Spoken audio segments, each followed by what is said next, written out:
Hello, welcome to the live stream for November 29th, 2017.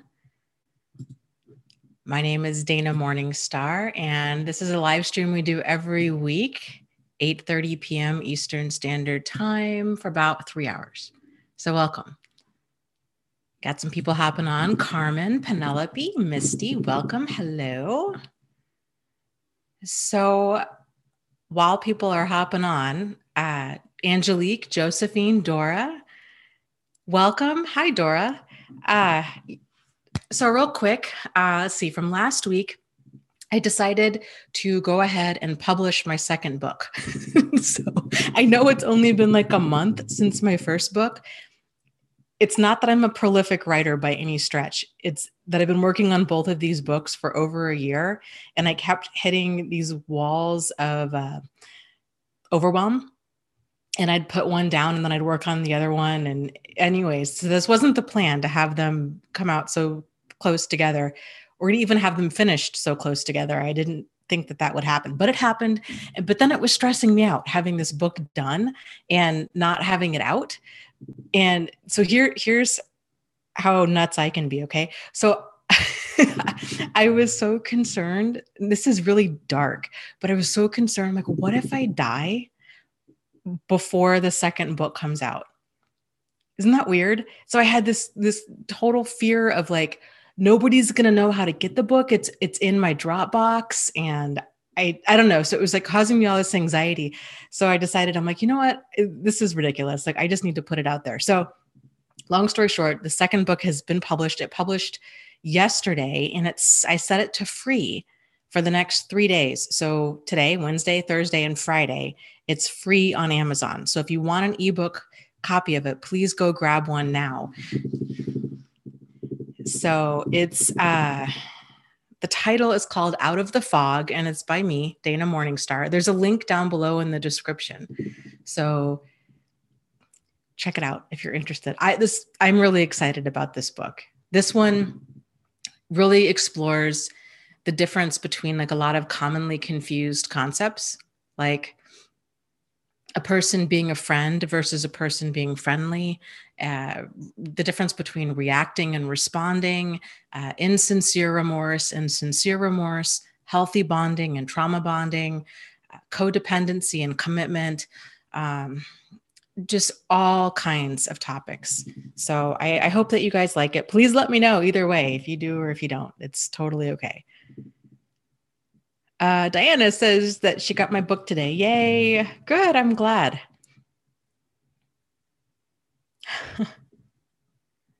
Wolf Gamer says, I've got anxiety over my plans and progressions. How funny. Yeah. You know, it's I think all part of it.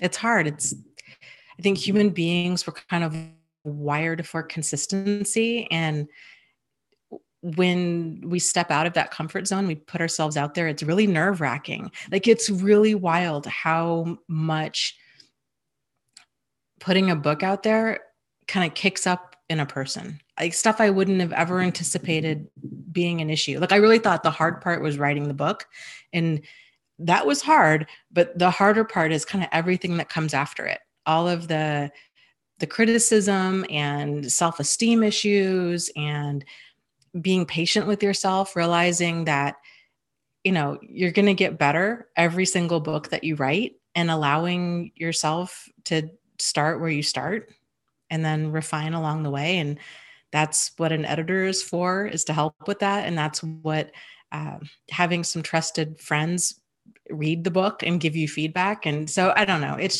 difficult to put yourself out there like that.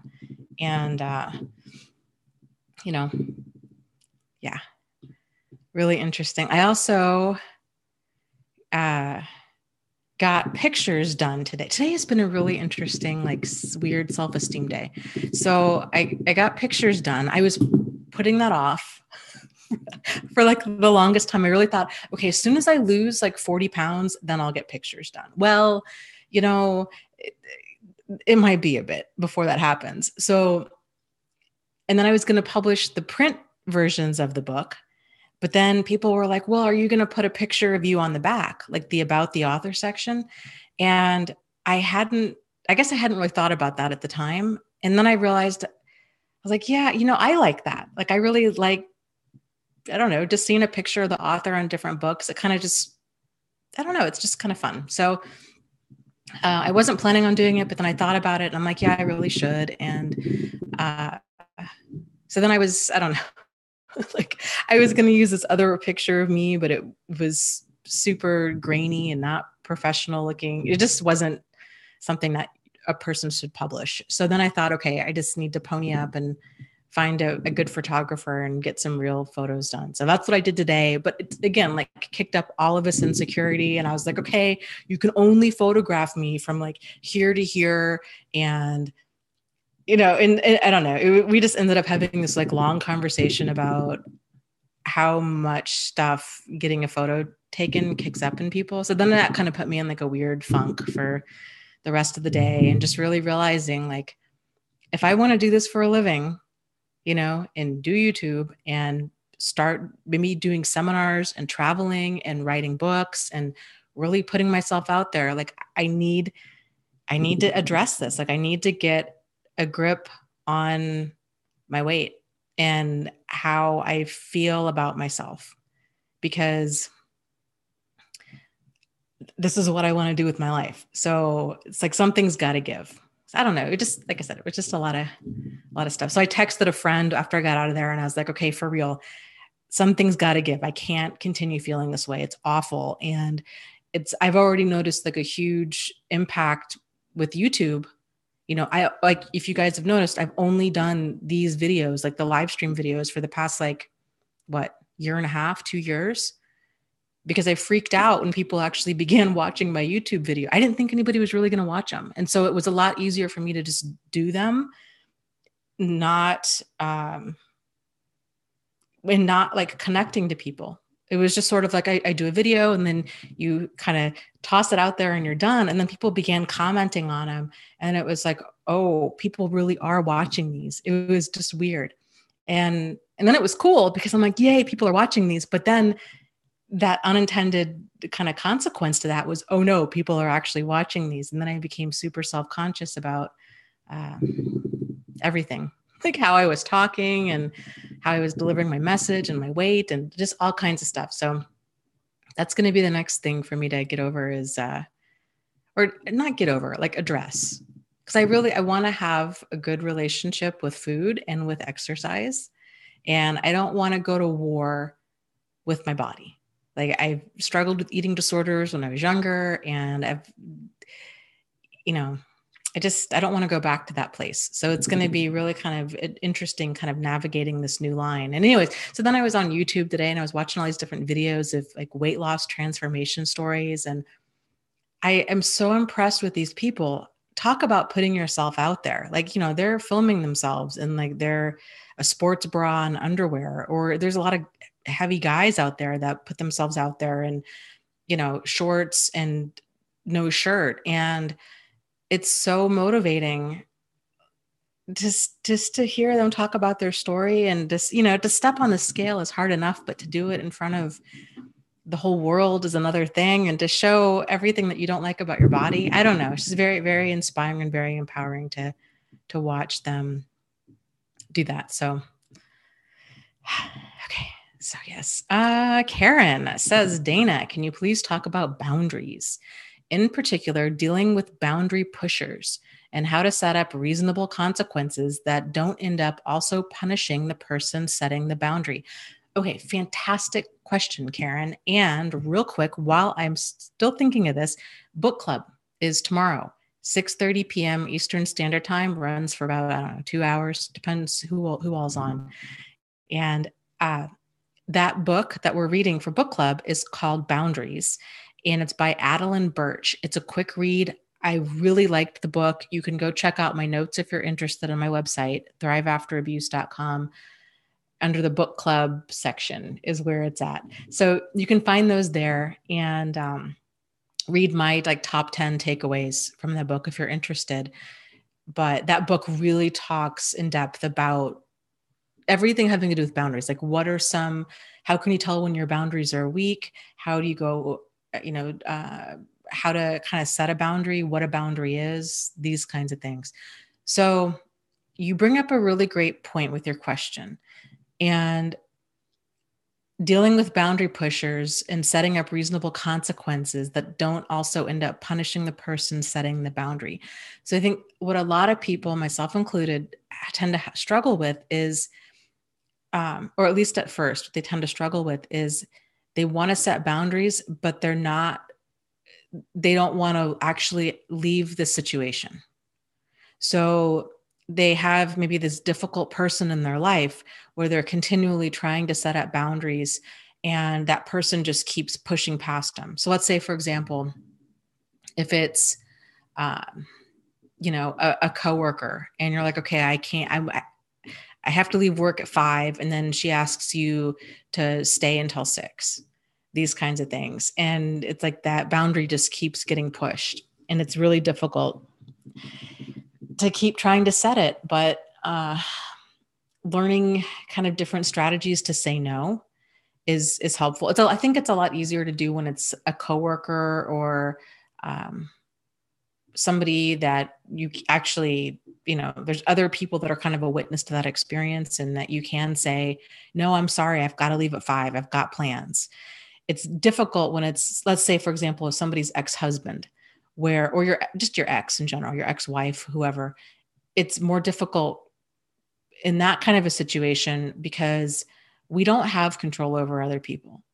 So we can set boundaries, and you can say something like, okay, your visitation is from, I don't know, you have our son from Friday to Sunday, your time to drop him off is at 5 p.m. on Sunday. And then your ex shows up at 7:30. And that's more of a challenge because it's really difficult to set consequences because there is not a whole lot that you can do. I mean, you can I would document those kinds of things, and then possibly talk to your attorney again, if that's what's going on. With those kinds of situations, I guess it just really goes back to trying to figure out, okay, what do we have control over? So if it's a pattern and your ex tends to just drop off your child kind of whenever, then anticipating that, and maybe, trying to make sure that homework is done before they go with your ex. So you're not getting your child back and it's, 7:30 at night and homework hasn't been done, baths haven't been given, dinner hasn't been eaten, like nothing's been done. And then it all falls into your lap kind of at the last minute. And then now, you're stressed and frazzled, and now you're the bad guy because you're trying to get everything done that night. So, as far as dating, so situations that we do have control over. So like if you are dating, or if it's a quote unquote friend and you're setting boundaries, let's say, for example, you've got a friend who's chronically late, and like every single time you guys make plans and you're like, hey, I'll come over and pick you up, they're like an hour late, or they show up really late. Then at that point, it's more about anticipating their behavior and then changing what you're doing. So instead of meeting them at their house, I don't know. To me, chronic lateness like that is such a big sign of disrespect that I don't have that in my life anymore. I used to have people like that in my life, but I don't do that anymore. But, you could do something like, we're going to do like group activities or whatnot. And this is where we're going to be. And this is the time we're going to be here at. And if they show up, like I wouldn't agree to meet them. So, cause they're going to make you late too. I would just say, you know what, you guys, you can meet us there, and then don't wait on them. So if they say something like, we're going to go see a movie, and how about, you pick me up at 6:00 and the movie starts at 7, and you get there and they haven't even gotten in the shower yet, then I would say something like, this is really hurtful. Like we agreed to go see this movie. Now we're going to be late. And, next time I think we're going to meet at the theater because I really want to see this movie. This is why I encourage people, if somebody's chronically late, to do things in groups, because then that way your time isn't ruined. And then if they're late, they're only hurting themselves. And if it keeps happening, then I would just quit making plans with that person and just make it very clear, like, it's rude. It's rude and I'm not okay with it. So, you know,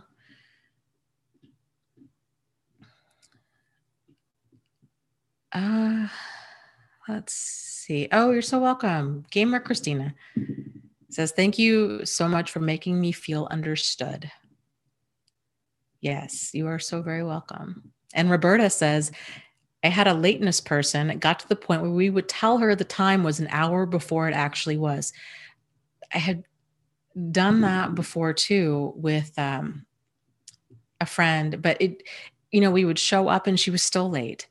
Like, there was just, the thing is though, obviously people, and here's the thing is, people would make excuses for it. Like, oh, that's just how she is. But it's not, because she can hold a job.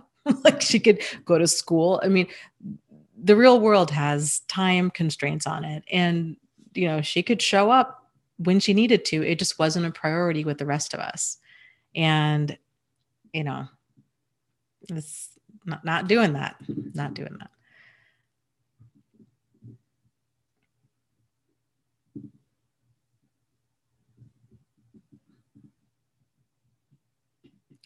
Okay, let me scroll up here.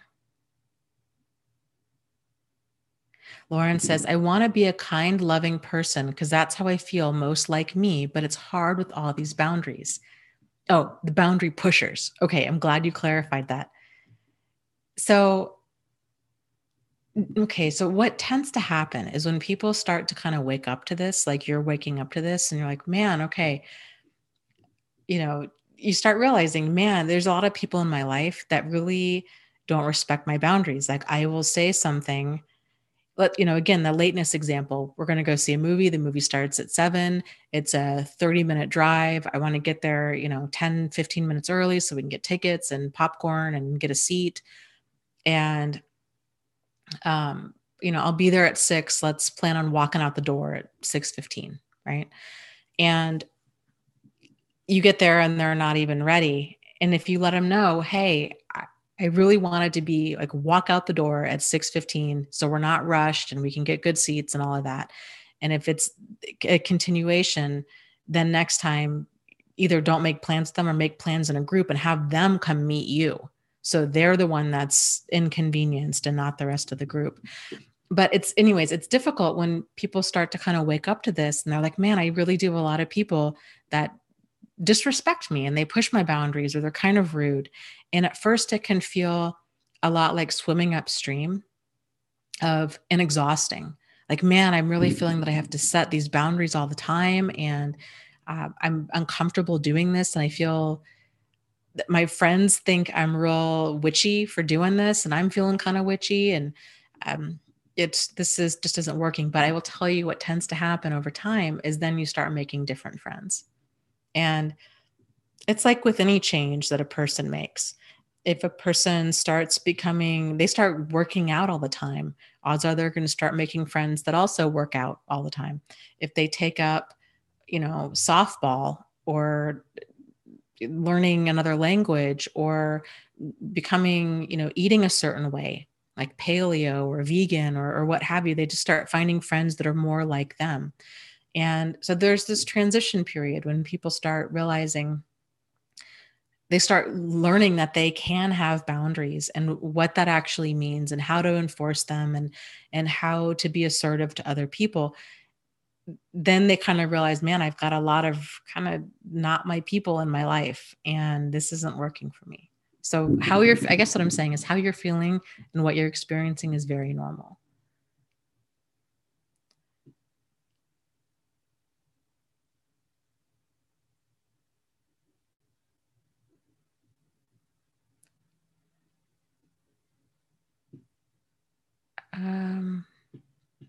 Penelope, you're welcome. Says, hey, the video you did with Richard Grannon was a game changer for me. Thank you for the work you do.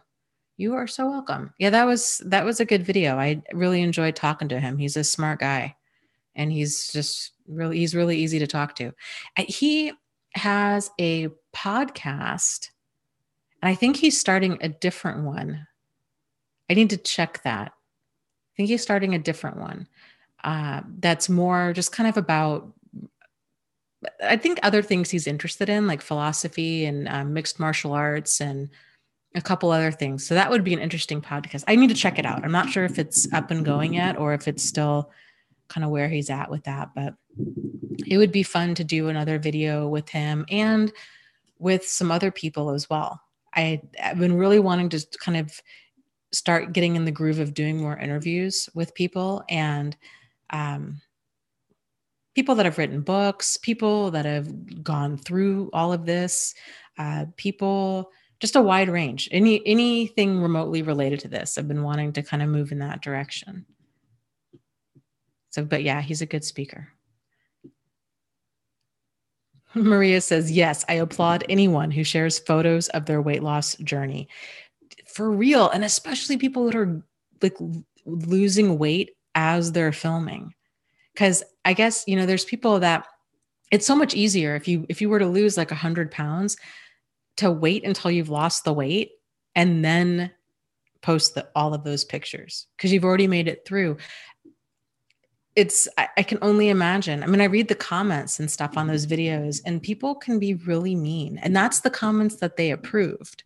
So there might be a whole bunch of other comments that are even worse. And I can't imagine the kind of emotional strength that would take to be so open like that. Because for me, I don't think it would take a whole lot for me just to shut down and just want to go stay in bed.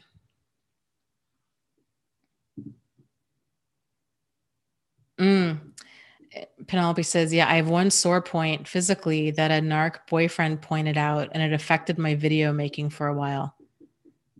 Yeah. Yeah, it does. It's one of those things, like, I think people that don't make videos or write or publish or what have you, especially with YouTube, like YouTube is its own kind of animal. I think people, because they treat it like the comment section is it's truly for comments and it's a total free for all. And you just get a wide mix of people in there just kind of saying whatever they want to say. And I probably was the same way too. Like, I don't think I realized how much that impacts a creator. And it's part of it, right? Like, if you're going to put yourself on the internet, like, you have to kind of be prepared for it. And I get that too, but kind of knowing that and then living that is two very different things. Like, it's really hard to deal with people making comments, critical comments.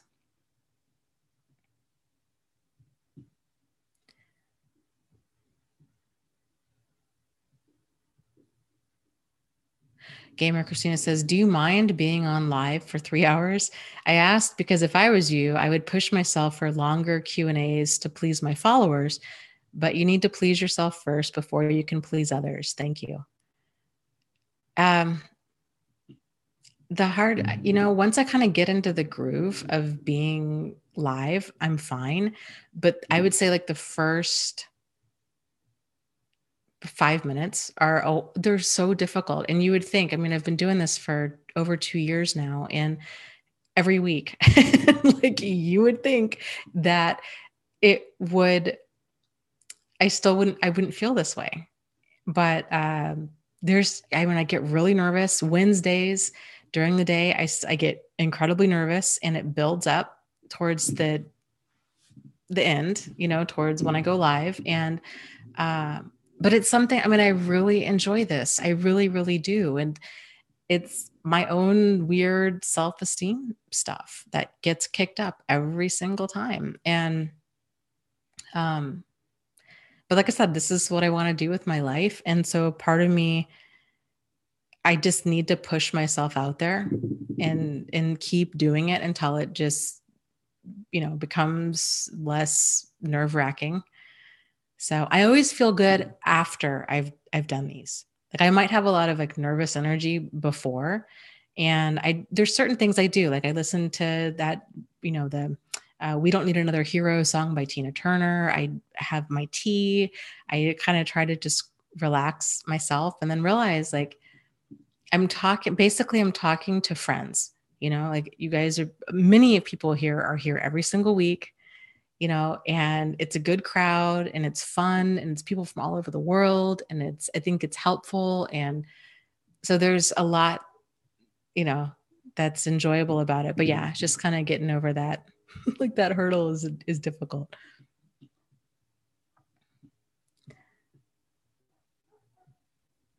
Let's see.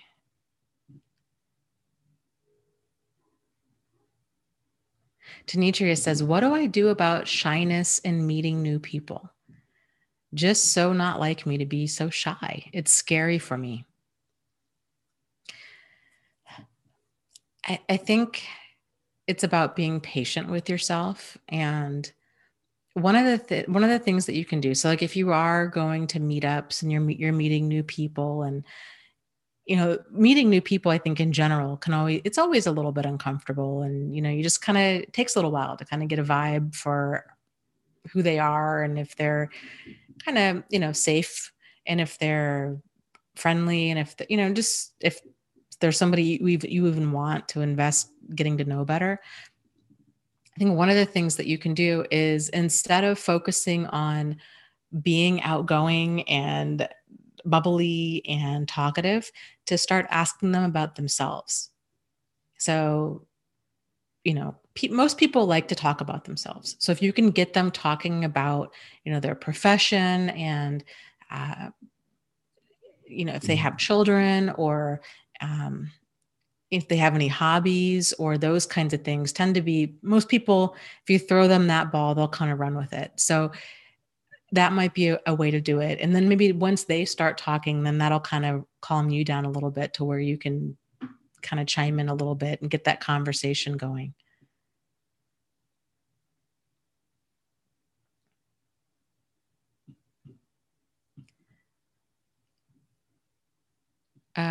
Oh, really? When the Narc Barks says, your book is amazing. I love it. Yes. Well, thank you. I'm so glad. I'm so glad. I had somebody in the support group today. I was telling the admins in there, I said, oh my gosh, I shouldn't have read this. It was right before, it was like 20 minutes or so before I was getting ready to do the live stream.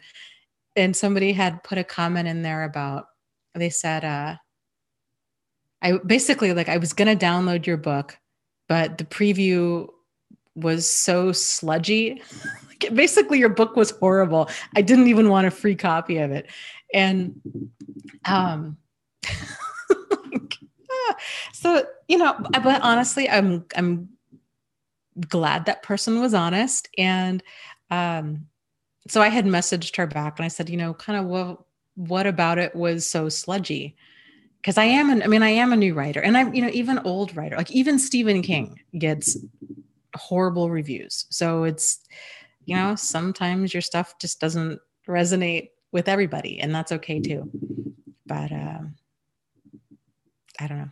So I was telling him, I said, well, now I feel like a real writer, that I've got my first real critical criticism of my writing. So, we'll see if she says anything specific, and I'll take a look at it and we'll go from there. That's all you can do.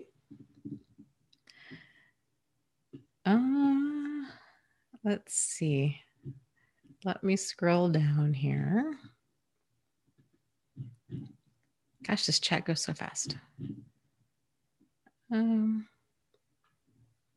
Daniel says, hey, has anyone ever experienced fake empathy from a narcissist? Totally. And I would say that's almost more, well, there's like different degrees of self-awareness with people in general, and, and even with narcissists. And so some of them cannot see past themselves. Like, it's just, they don't even have the emotional intelligence or the social awareness to kind of be anything other than what they are. Like, they don't know to kind of rein it back. They don't even try to make other people okay with their behavior. Like, they're just arrogant and brash and ridiculous.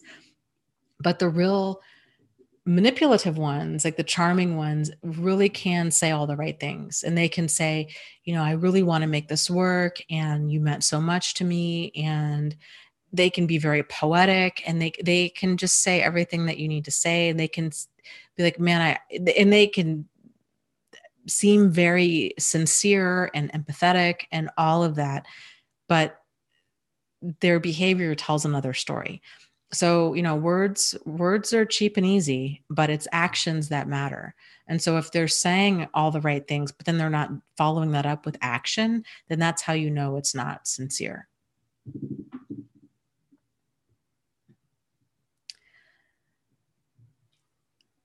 Okay. Yeah, interesting, right? Maria says, I'm reading all about the Matt Lauer stuff. There really is a cultural shift happening, and it's about time. Yeah, I haven't read a whole lot about that. I saw on, I think it was Facebook or something today, that he, has been,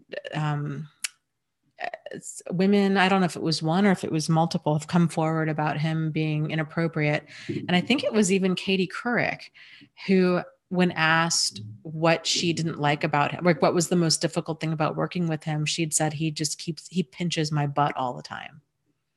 And so, that's not okay. So yeah, I think it is good that people are coming forward and this stuff is being taken seriously and it is being investigated, and it's career ending, because it should be. It's a total misuse of power. It's not appropriate. It totally makes for an uncomfortable work environment at a minimum. And it's ridiculous. Like, nobody needs to go to work and have to deal with stuff like that. Like, it's not okay. And people should be losing their jobs over it.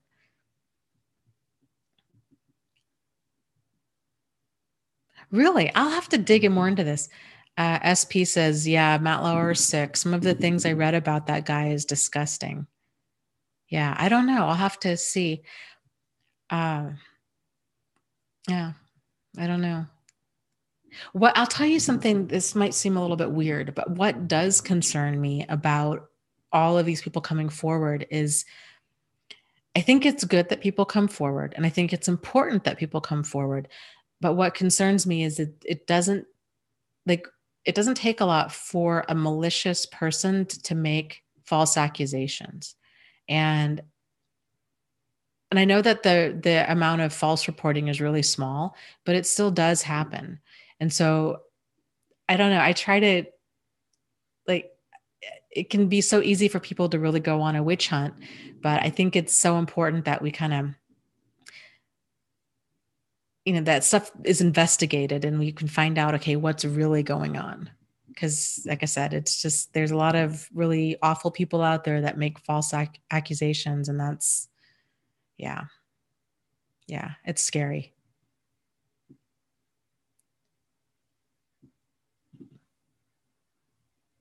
Um, okay, let me scroll up.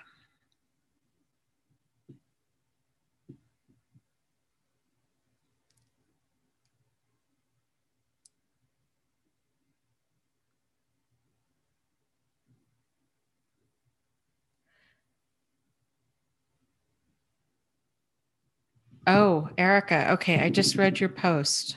I will look into that. I was not aware.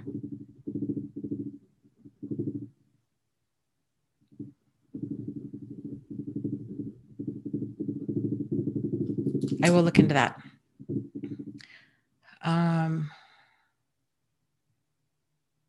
Oh my gosh, Kevin, what? Kevin says, can a narcissist pretend to be codependent or a martyr? I have a situation where my landlord had me sign a lease, and after signing it, he tells me that he's living in the house. Well, I don't know how that would fall under like being codependent or a martyr, but that's outrageous. So I don't know if you moved in or kind of what the deal is with all of that, but yeah, for sure that's not okay. And I would see if you can get out of that lease, because that's just really strange. And like I said, not okay.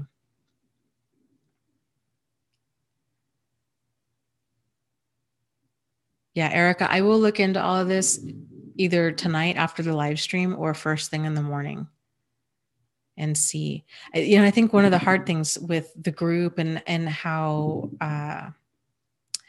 people getting removed from the group and that kind of stuff is sometimes things can escalate so quickly.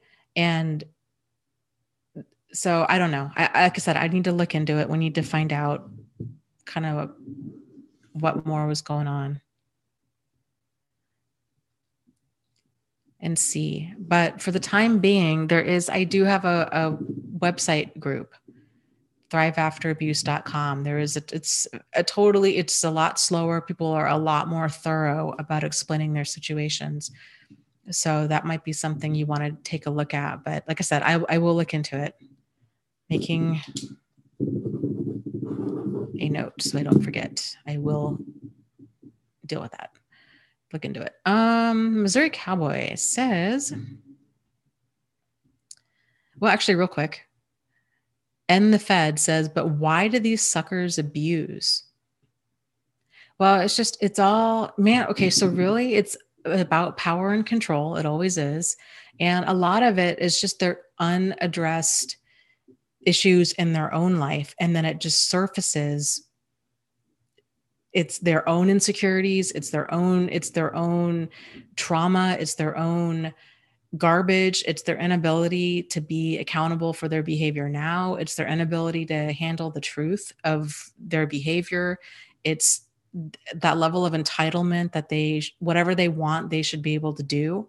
And it's kind of that lack of empathy where, if they think it's funny, then it's funny. And it's like they just don't get how their actions come across, and they don't understand being told no. It's very much like this immature kind of childlike mentality where they just don't get it. Like they don't understand things that are like, there's just not that emotional intelligence there.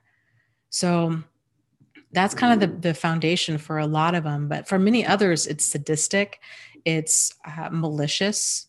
It's, there's all these kind of different degrees of like problematic, insight and behavior that they have. And it's difficult because it's really difficult to get through to a person, if not impossible, who doesn't see anything wrong with their behavior. And to a normal person who kind of has that emotional intelligence and that insight and that desire to actually, live in reality and to work as a team, it's so foreign to us to be like, why are they doing what they're doing? Like, why do they continue to lie and then they deny it and then they blame? And why is it like dealing with a 6-year-old? And it's just, that's them. Kind of maybe they were spoiled as a child, maybe they were abused as a child, maybe they were neglected as a child. Like there's any number of reasons that could have set the stage for why they are the way they are.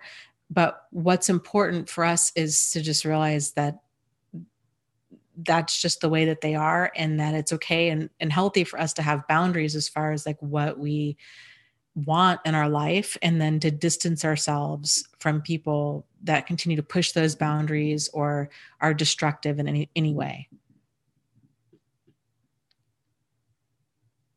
So, yes. Okay. Missouri Cowboy says, Dana, at some point, can you discuss the difference between enabling and victim blaming? Well, okay. So I guess to me, they're two very different things. Enabling is when a person, let's say you've got two people in a relationship, and let's say we'll use the example of a person being an alcoholic. So let's say, for example, you've got one spouse that's an alcoholic and the other one who isn't. And the alcoholic is they're drinking, they're missing work, they're caught up in their alcoholism. And their spouse is trying to kind of make everything okay. So they're calling in sick for them. They're driving them to and from the bar. They're walking on all of these eggshells, trying to make this unworkable situation work. and they're trying to kind of soften the consequences because they don't want this person to get a DUI or hurt somebody else, and they don't want the kids to see it, and they don't want them to lose their job, and they don't want them to be an alcoholic, but they don't know what to do. And of course, when people are caught up in addiction of any kind, they become incredibly manipulative because that addiction takes over and it's really driving their behavior. So there's a lot of like guilt and obligation and, threatening kind of behavior. And, if you really loved me, you would do this. And I guess you're perfect and I'm not. And just kind of all of this stuff.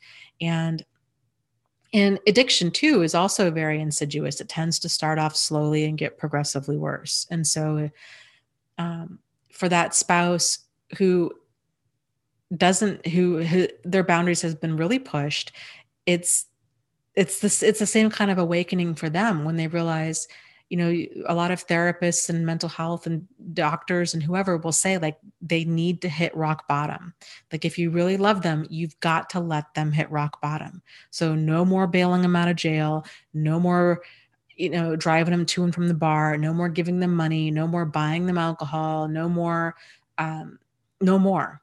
Like they need to suffer consequences for their actions, because if they don't, then they're never going to experience that pain that they need to experience in order to wake up and do something different. And of course, for anybody that loves anybody, it's really difficult to see a loved one hit rock bottom. And it's terrifying too, because you're like, what if their rock bottom means that they die? What if they drink themselves to death? Or what if they, and if they get in a car and that they're drinking and driving, you need to call the cops. So, I wouldn't like wait for them to get a DUI. Like that would be the appropriate thing to do, is get them busted, but yeah, so it's very difficult. And of course the spouse of an alcoholic or an addict of any kind feels like, I just want them to stop. And I just need to figure out a way to get through to them. And so they might try a bunch of things. They might try interventions. They might try therapy. They might try yelling and screaming and begging and pleading and threatening and crying and doing all of these things to try to get through to this person, but it doesn't work. And even rehab doesn't work unless the person's actually ready and willing and able to get sober. So I think it's a very similar dynamic, because with, narcissists or abusive people, other types of abusive people, the spouse thinks, I don't have the problem, like they have the problem.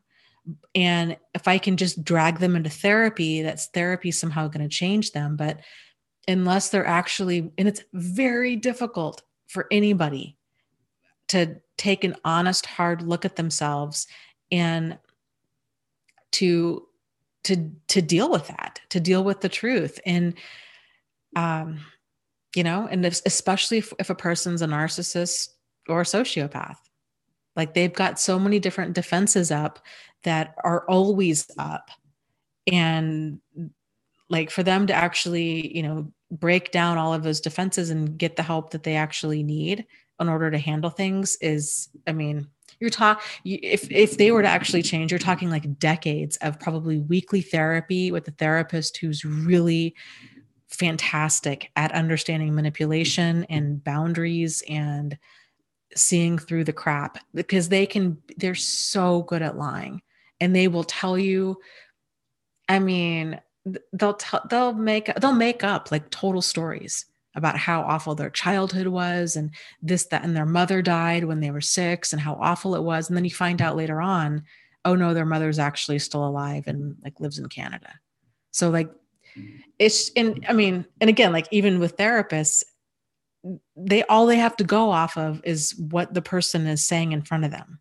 And so if you've got a person that's really convincing, that's making up a bunch of stuff, it's really difficult to tell when they're being truthful and when they're being honest. So, or when they're lying. And so I guess that's kind of a long explanation of like enabling and kind of the challenges with enabling. Victim blaming is when well, I think, okay. So I think I see the connection that you're making now. So correct me if I'm off base, but a lot of people outside looking in will be like, well, you know what? I guess you deserve it. You stayed, you know, and that's what you get for staying married to an alcoholic or an abusive person. And there's this idea, it's just so, they're making it so simplistic. Like, oh, well, yeah, you just up and leave. And there's so much more to it than that. And a lot of that's the manipulation. So if a person's been in this situation for so long, and I think really to most normal people, we all go around thinking that everybody else is like us. That's a pretty normal human thing. And to have that realization of, oh my gosh, no, like other people just in, we are our own baseline for kind of what's normal. So if, let's say, we'll use that example again of like an alcoholic and their spouse. Let's say their spouse got sober. Let's say that when they first met 23 years ago, they were both big time drinkers. And then the spouse got sober and the other spouse didn't. So for that sober spouse, they might have the added challenge of being like, well, I got sober, so they can too. And it might take them a long time for them to realize, even though I got sober, they aren't ready to. And it's difficult. It's difficult to walk away from a person or from a situation when it's been a part of your life for kind of any length of time. But the longer a person's been in it, the more difficult it is to actually leave it. I mean, you've got these emotional bonds that are going on. You've got heavy amounts of manipulation. Oftentimes targets feel like they're to blame, and you've got financial stuff going on. They might own a house together. You've got children, if there's children involved. So there's all these factors that really complicate things. So it's not just as simple as walking away. And so what happens is many times targets or spouses of addicts and alcoholics, they hang on until they absolutely can't hang on anymore. And they just kind of think, if I can just get through to that person. So the victim blaming stuff, it, by and large, I think it's just people that have never lived it and they just don't know, because it's so simplistic. It's just like telling, an alcoholic to, well, you just need to quit drinking. Like, okay, thank you, Captain Obvious, right? Like yeah, that's it. But it's so much more than that. And it's the same thing with leaving any bad situation, you know? Let's see.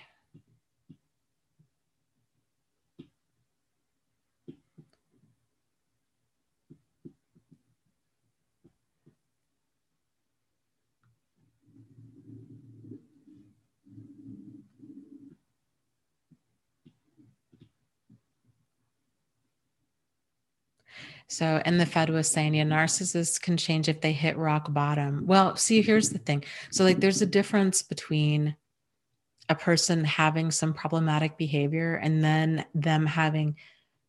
So, for a personality disorder, it's pervasive, it's persistent, and it's highly problematic, to where it's really negatively impacting their life and the lives of those around them, whether or not they can actually see that it's a problem. And so a lot of people, myself included, like, we've all got stuff that we can work on. And so that's one thing, to be like, to see issues in our own life of, man, here's an example, like in my own life, especially with writing these books, I've been so focused on that I haven't been a very good friend. I haven't been a very good girlfriend. I've just been so focused on, it's just absolutely consuming. And kind of then when I realized this, I'm like, man, okay, that's a problem. Like, I need to really get more balance in my life and taking a time out and, like, investing in the people in my life that I really care about.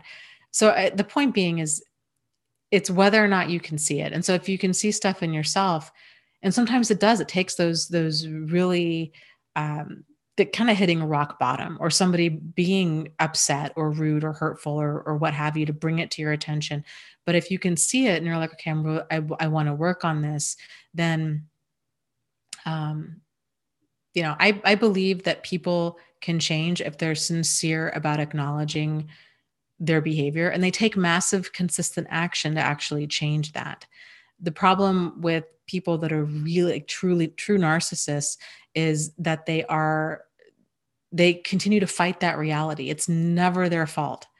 There oftentimes isn't that rock bottom moment. Or if there is a rock bottom moment, there might be quote unquote change, but it's really them being on their best behavior to avoid consequences. Sort of like, if we're driving along and we're speeding and then a cop comes behind us, boom, all of a sudden you were like the best driver, right? You're going the speed limit, you've got your seatbelt on, like you're just turn your radio down, like you are a responsible citizen. And you might be rattled enough that for the next 10 or 20 minutes, you are the model citizen. But then after that, you kind of get comfortable and you start driving however you normally drive. It's that way with most people with behavior change. Like something happens, it brings it to our attention. We change, oftentimes just temporarily, and then we get comfortable, and then we go back to how we were. Change is a very messy process. It's oftentimes 2 steps forward, 2 steps backwards. And we have to kind of go around. We have to go around that mountain a few times to really learn that we need to do something different. So I hope that helps. Let's see.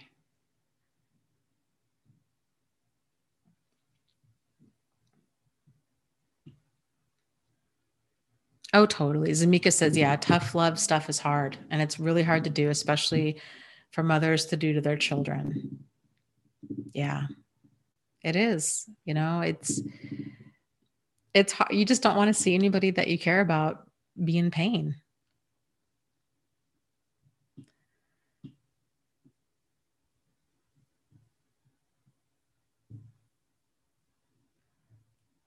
Okay, let me scroll up here. So real quick, for people that are hopping on, 2 things. First one is book club is tomorrow night, 6:30 p.m. Eastern Standard Time. The book that we're going to be covering is called Boundaries.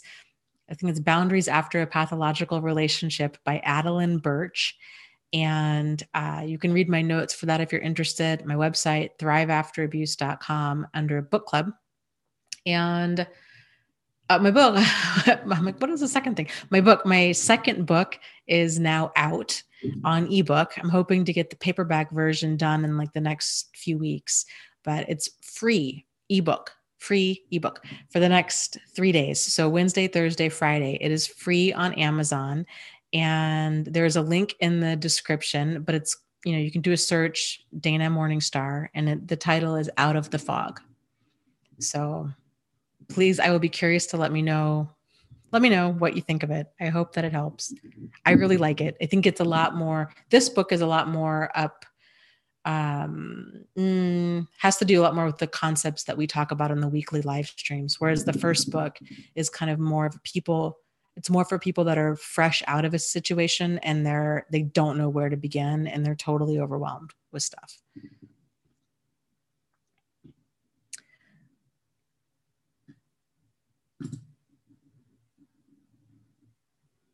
So let's see.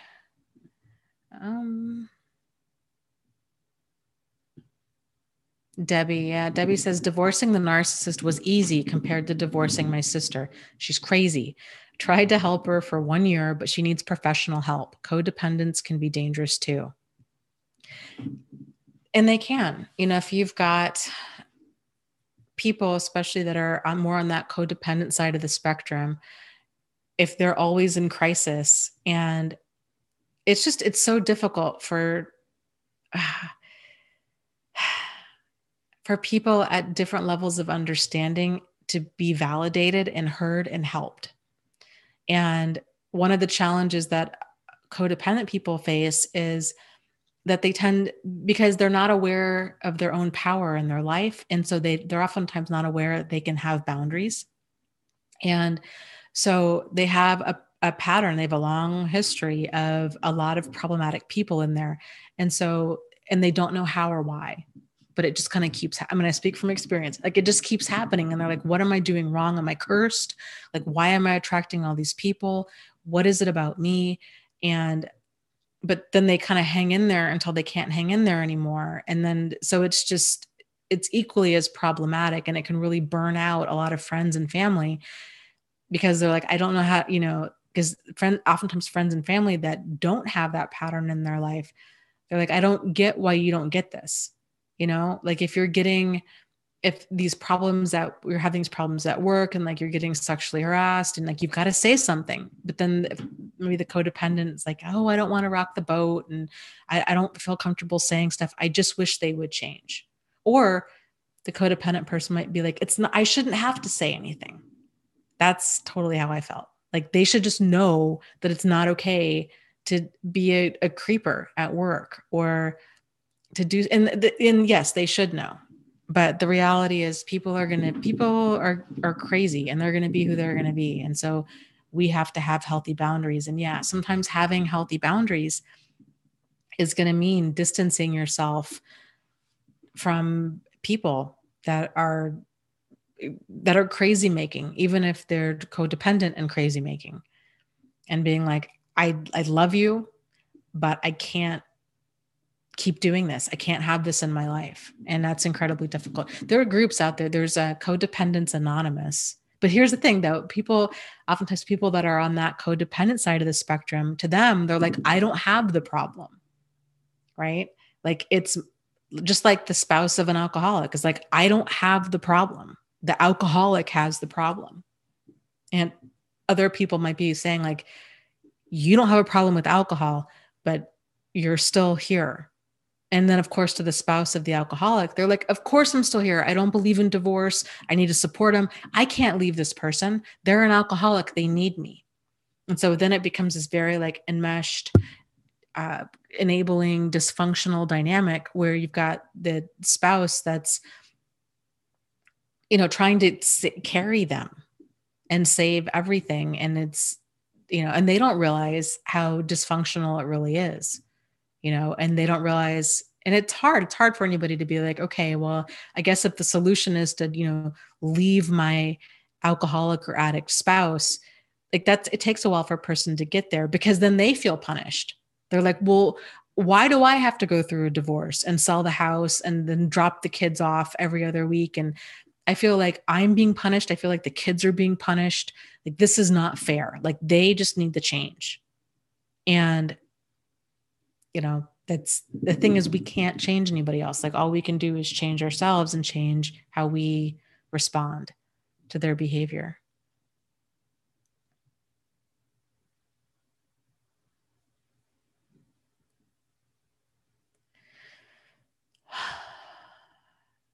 So,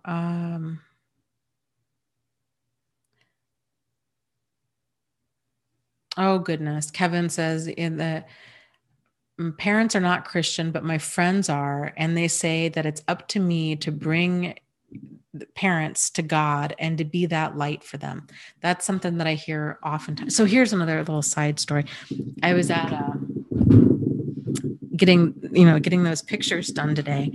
And I was talking to the photographer, kind of about why I was getting these pictures done and what it's for and all that. And so, of course we get to talking about all this. And she was saying that for years she was trying to save, her marriage and all of these things. And people kept saying very similar things to her. And she found the book, what is it? The Power of a Praying Wife. And she's like, I pretty much memorized that book. I poured myself into church and just thought, if I can just pray enough and if I can just be the light, that eventually he'll change. And, she's like, it took her like 10 years to realize that this person doesn't want to change and they're not going to change. And I can't pray enough to get them there. Like, that's on them. So there's a lot of this kind of well-intended bad advice out there of, well, that it's somehow our responsibility to lead another person into change, and that we can do this, and that that's what love is, and all of this stuff. And it's not, it's just a bunch of garbage. It's really bad advice from other people because they just don't get it. They don't get it. And it's the same kind of people that'll tell you things like, oh, a mother, we get this in the group too. People are like, yeah, my mother is really incredibly toxic. And people say, oh, well, oh, you should forgive her. She's your mother. She's got your best interest in mind. And, she's not getting any younger. And, mothers always love their children. And one gal in the support group had said, she's like, I'm so sick of hearing this from people. And she'll just tell them, she's like, you know what? No, your mother loved you and your mother would do anything for you. She's like, my mother was awful. And just because you had a certain experience doesn't mean that I'm going to have a certain experience. Because it's so incredibly re-victimizing and invalidating to tell another person, like, I don't know, that, all parents love their children, that all, whatever. It's just crazy. Or that your praying can somehow bring another person to God. Like, that's a lot of pressure and responsibility to put on another person.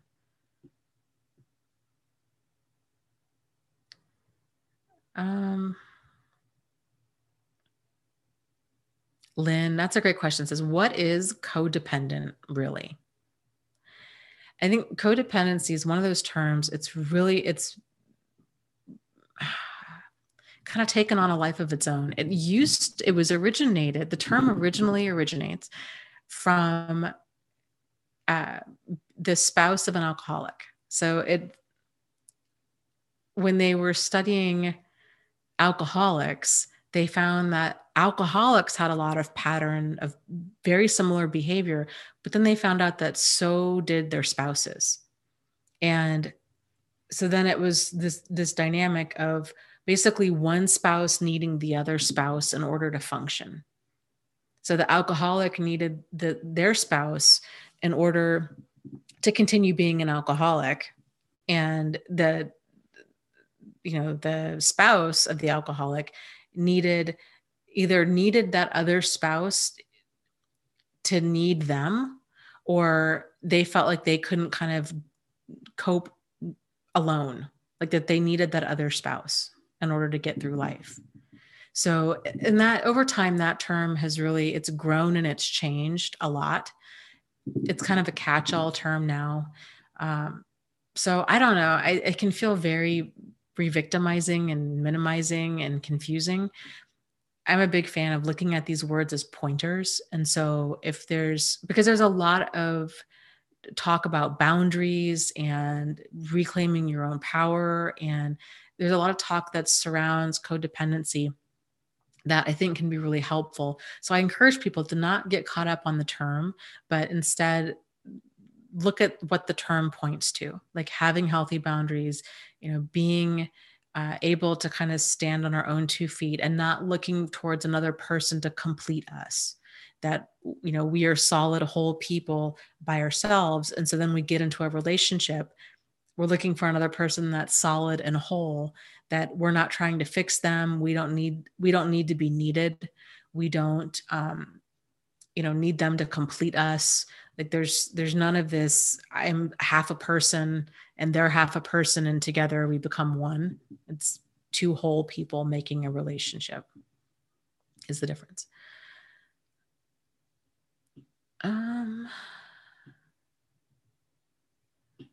Let's see, I kind of missed part of this conversation here. Oh, Kevin, my goodness. Yes, you're getting a lot of really toxic advice from people. He's saying that these friends also say that he's weak for not being able to deal with them and their abuse. Well, that's ridiculous and abusive in its own right. It's what again, people can say, it's so easy for them to give opinions about stuff that they're not living. And at the end of the day, it's you and it's your life and what works for you. And I think that's one of the hardest things, especially children of abusive parents have, is actually walking away and cutting off contact, or like really limiting contact, because other people just don't get it.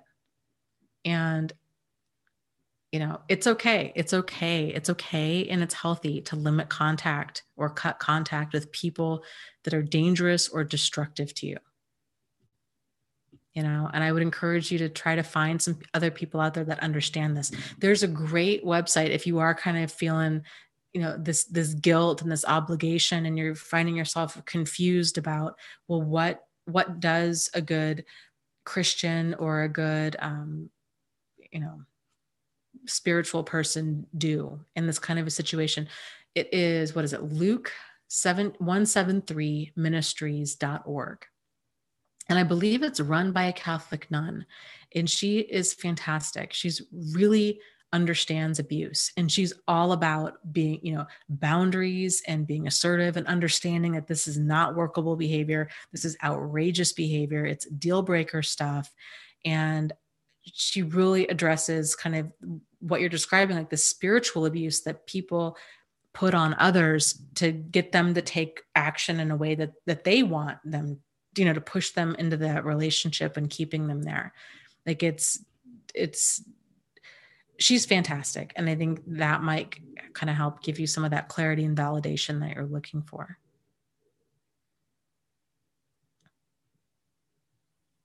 And Kevin says, yeah, I'm told that it's not honoring to God, and I am a Christian. Do you have any thoughts about going no contact with a narc parent who refuses to change and continues to hurt you and make you feel bad? I would check out that website, that Luke173ministries.org, and realize that, there's deal breaker stuff. And if a parent is, maliciously, and not even maliciously, if they're destructive to you, then there comes a point where you've got to distance yourself from that. There is no value in sinking yourself in order to save that relationship. There really isn't. And it's hard. It's hard to find people that support that and understand it and all the rest. But you're not alone. There's a lot of people out there that have had to really limit or cut contact with abusive parents. And also, I would encourage you to realize too, that you don't have to justify or explain. There's a whole thing called JADE. It's justify, argue, defend, or explain. You don't have to jade your boundaries to other people. They don't get to vote. Like, your life is not a democracy. They're not in it. They're not the ones being ground down. You are. So they can be not okay with it all day long. And if they start talking to you about that and they're like, well, but just say, you know what, I really don't want to have this conversation. This is one of the most difficult things I've ever had to do. And I don't want to talk about this anymore. Like, quit bringing this up. And if they continue to bring it up, then I would say that they're not friends. Like, they just don't get it. But that's a hard boundary to kind of set too with other people, is because they're going to want to argue this and be like, but I really feel that you should do this. It's ridiculous. It's sort of like, let's say if you're a Democrat and I'm a Republican, and it's me being like, but I really feel that you should be a Republican. Like, I really feel, and you're like, yeah, okay, I get that, but I'm a Democrat. And if I were to just keep at you, like, at some point you're like, dude, we don't see eye to eye. I'm not changing my political affiliation. Like, I'm going to vote for who I'm going to vote for, or whatever, like whatever belief that you might have, it's whatever. Like, it's your life. You get to choose.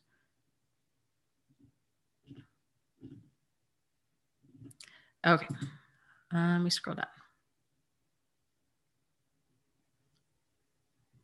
Harmony Jello says, I've never heard of jade before. That is useful.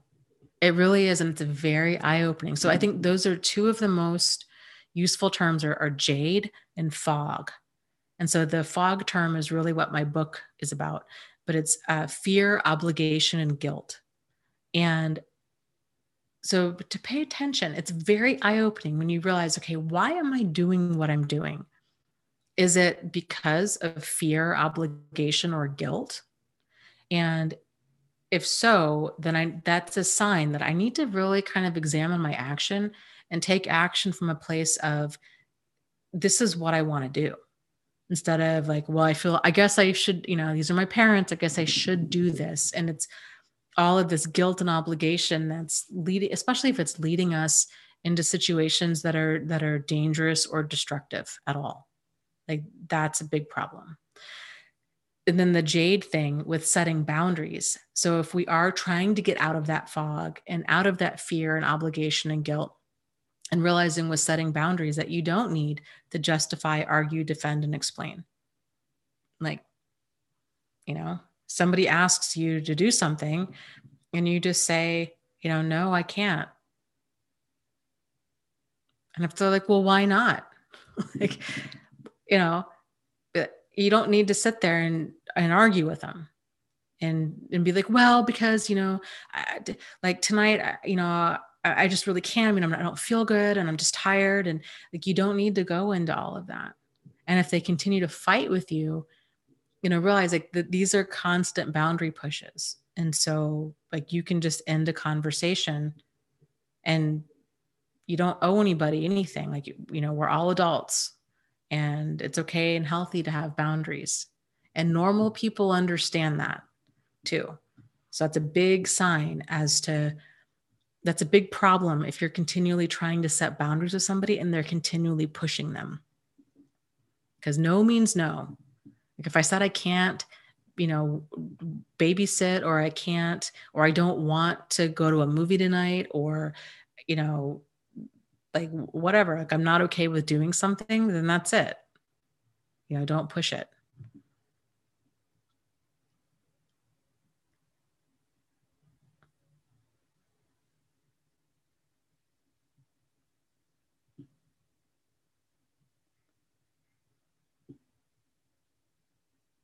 And it's going to take some time too with setting boundaries. And it's just a totally different way of being.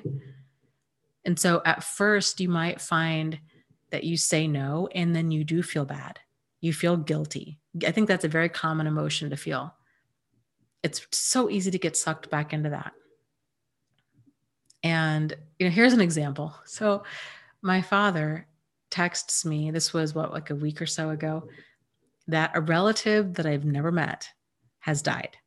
And so I text him back and I said, I'm sorry for your loss, and sorry for your loss. And then he called me like a few days later and he's like, okay, the funeral is going to be in Chicago, like 6 hours away in good weather each way.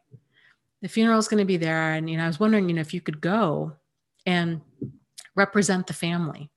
like, what? It was such a bizarre request. And, I don't think he meant it maliciously. I think it was, but obviously, I mean, it was just ridiculous that to even ask that of somebody. And so, and I had said earlier, I'm getting over a cold, like I can't. But I didn't say I can't. I said, I'm getting over a cold. And he says, well, I understand if you're getting, if you're sick. And I had said, no, actually, I'm not going to go. It's like 5-6 hours each way in good weather. And, I don't know her. And even though that was me justifying and explaining my reasoning, I guess I just kind of wanted him to understand. I don't know. I guess I fell into it too. I mean, no would have been fine, but I just wanted to point out to him, like, no, I go to funerals for people that I know and that I like, and that I actually have respects to pay. Or I go to show support for family members if I don't know the person. But no, like nobody was going to be there that I would have known. It was a bizarre thing. So, but I felt guilty. I felt guilty afterwards because I was like, well, but she is family, even though I don't know her. And, I felt like kind of like a bad person,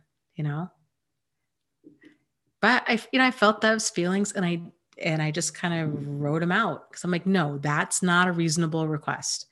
And it's not even still, even if it had been in town, it still wasn't a reasonable request. So, just, I don't know. Got to figure out your line with stuff like this. Elizabeth says, yeah, after dealing with the sociopath, I can't say they are not crazy. To me, they are the definition of crazy. They distort reality for their benefit no matter what. Yes, they really do. They really, really do.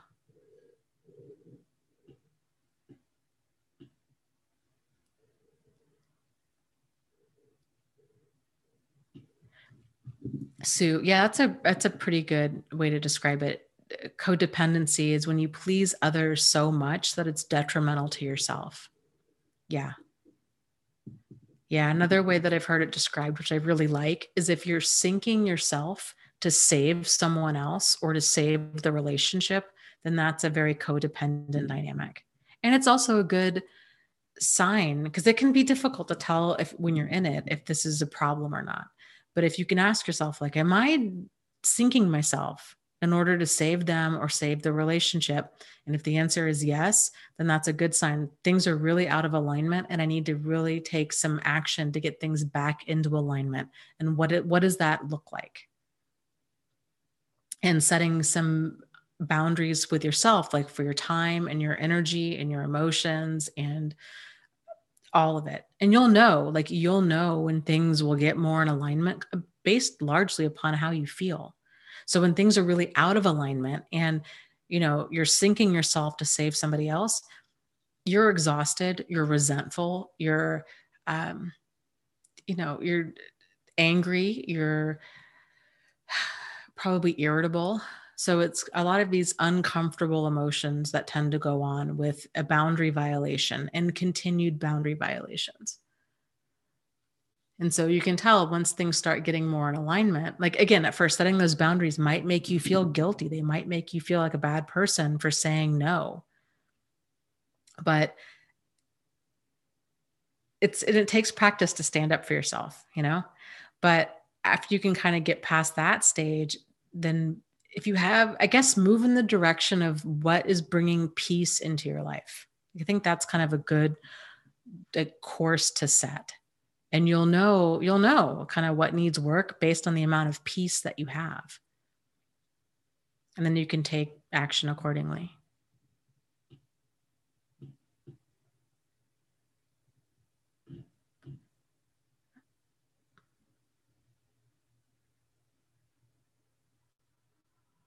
That's interesting. Yeah, Maria says, I love this codependent component. How much you are getting your needs met equals your level of codependency.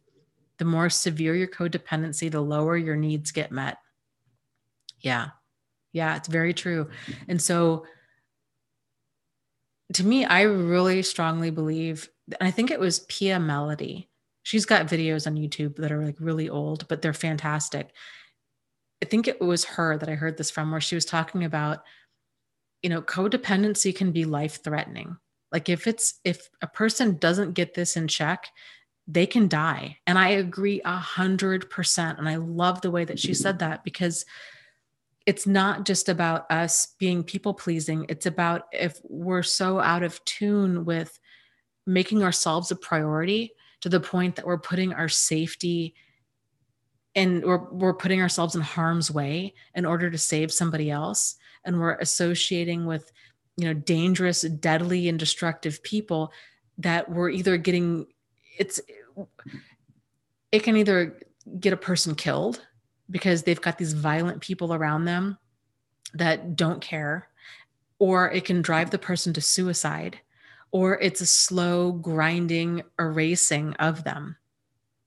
So it's a big, big, big deal. And what's so scary about this is because it is so insidious and it's such this slow, gradual process into that, that a person, when they're in it, they oftentimes don't realize it.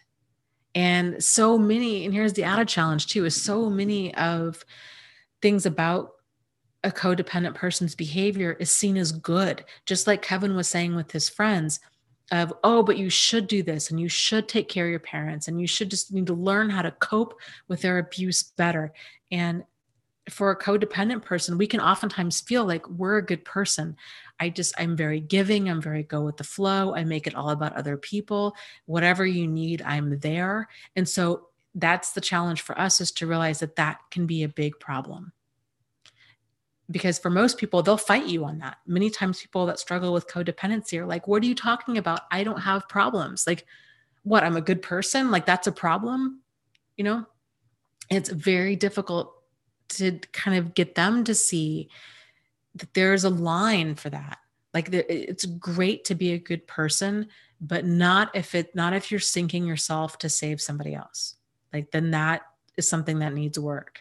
And, you know, like so like for me with this whole YouTube channel, like I was saying, somebody had asked me earlier, you know, with these live streams, and is it too much for me? And that's been a struggle that I've had with all of this, has been, where's kind of checking myself, like what are my intentions, and are they healthy? Like, is this having a negative impact on me? And I love this and I want to do this for the rest of my life.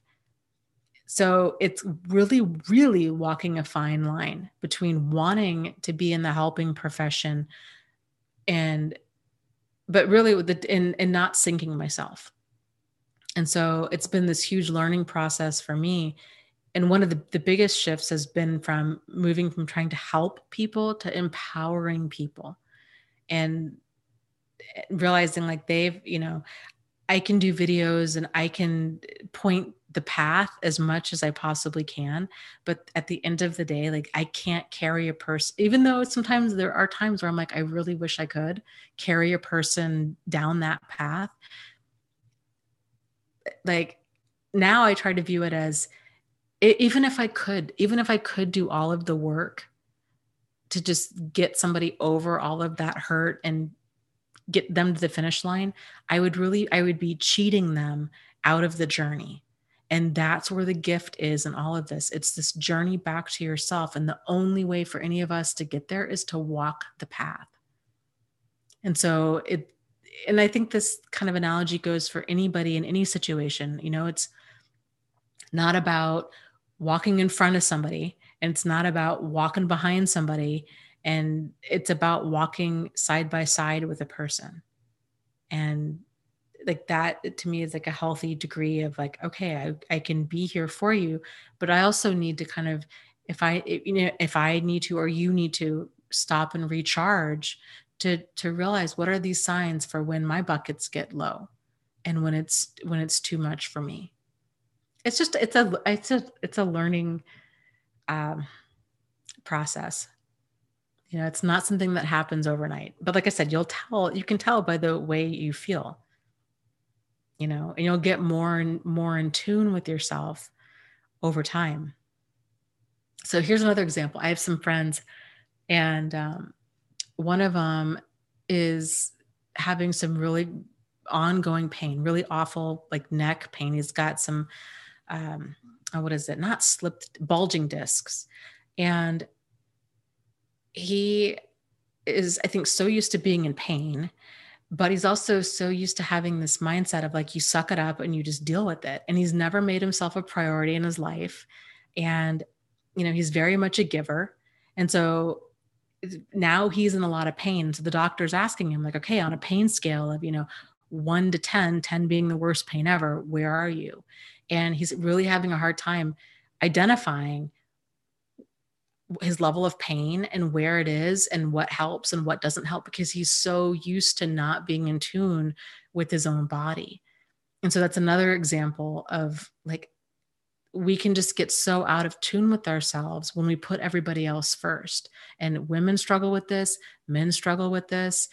It's a thing. So getting back into alignment it's a huge deal. It's a game changer, and it's a struggle for a lot of people.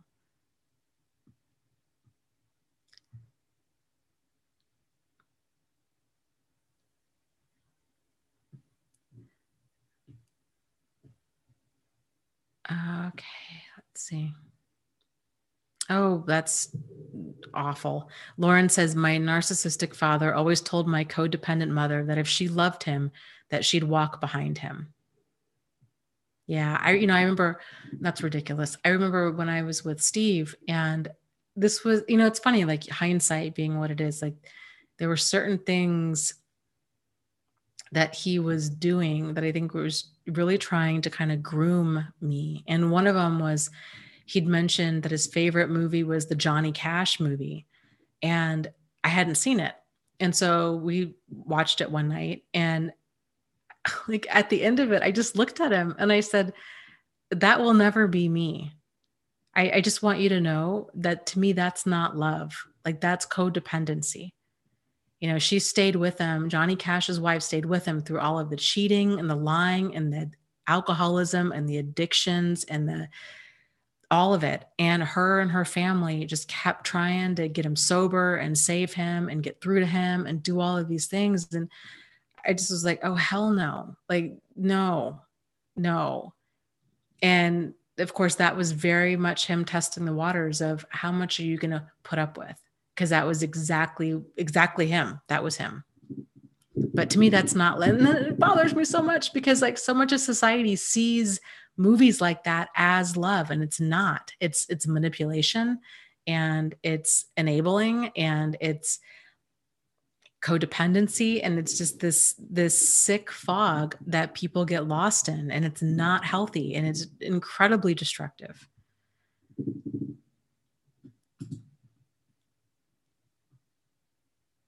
So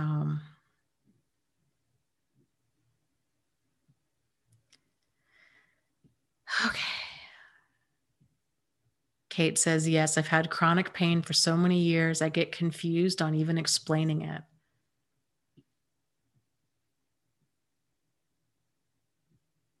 Yeah. And it's difficult. I mean, if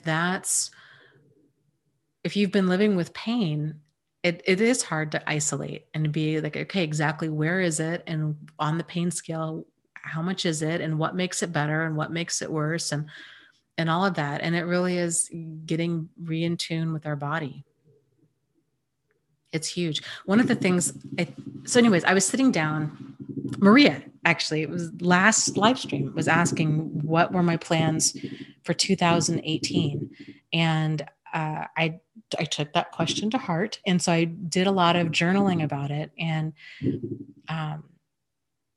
trying to figure out, okay, like what do I really want to have happen? And I can kind of see myself, I don't know if finances are going to allow for this, but I'm really interested. The more I'm getting into the whole like mind body thing, the more I'm thinking that I would really like to learn a lot more about yoga, and especially trauma yoga. So I was looking that up today because I'm like, okay, I'd have to go for my yoga teacher certification, which even though that's like one more thing and I have a lot of stuff going on, I kind of feel like that would be really good for me in many different ways. Like it would get a lot more activity in my life, but it would help with my mind body connection. But I really enjoy teaching. And I think really one of the best ways to learn something is to teach it. So I was like, that would be kind of cool to get my instructor certification and start teaching that, and then really learn about trauma yoga, which is really all about helping people get in tune with their body and to get comfortable with their body. So, well, what's his name? The guy from the Body Keeps the Score, Bessel, like Vanderkolk, I think his name is, has a yoga training center. So how cool would that be to go learn yoga at his center? So that's on my wish list of things to do in 2018.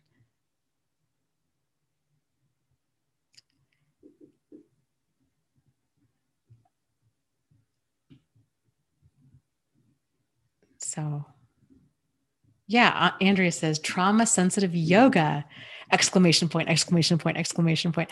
I took a workshop on it a few weeks ago. It's amazing. I think that it totally would be.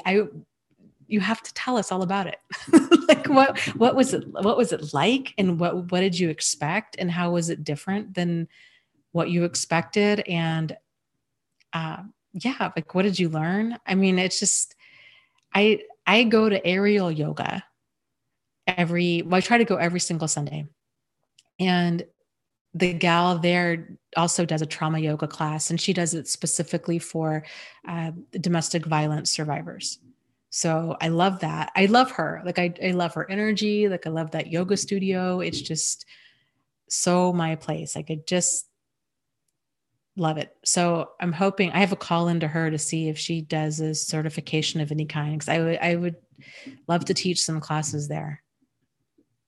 And I think it would, I know, right? Kate was saying, oh yeah, wow. I did not know Bessel van der Kolk had that. That's awesome. I know that was a total shock. I was Googling uh, trauma yoga, like certification and where I could go learn that. And he came up. I'm like, what? Bessel, I did not expect to see you around here. Pleasant surprise. So I would be really cool. He would be awesome, or his company or whoever would be that. Like, that's where I would want to go learn trauma yoga, because that guy has got it figured out.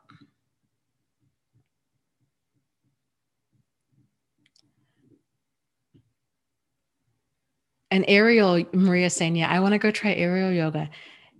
It's so much fun and it feels so good, especially if you have ongoing like back pain.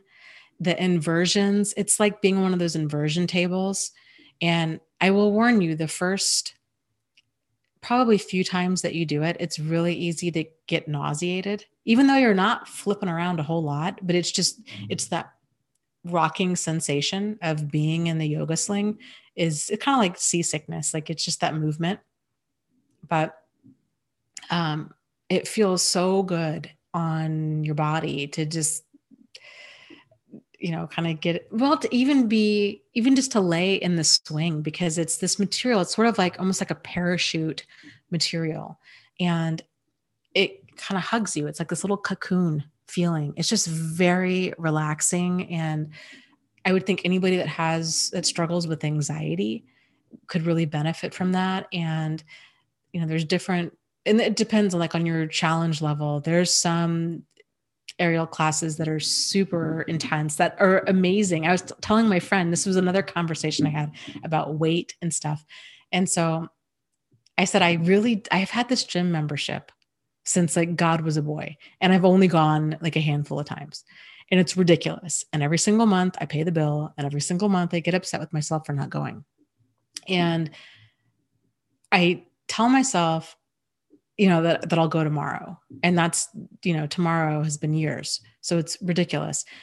But so my friend and I were talking about this, and I'm like, here's the thing. Like, I don't like going to the gym. It's very loud, and there's all these people, and they're sweating, and there's a whole bunch of TVs on, which just, I really don't watch TV. Like, I'll watch movies on Netflix every now and again, but I don't watch TV outside of that. And so it's a lot. And it's like daytime TV. So it's like high drama, and I don't know. It's too overstimulating of an environment for me. So, but then I was like, I love aerial yoga, and acro yoga is another one that would be really cool. Like, I love that so much that I think that that would get me to the gym, because I want to be strong enough to be able to do that, to get really into aerial yoga and acro yoga. So I don't know. We'll see. We'll see what happens.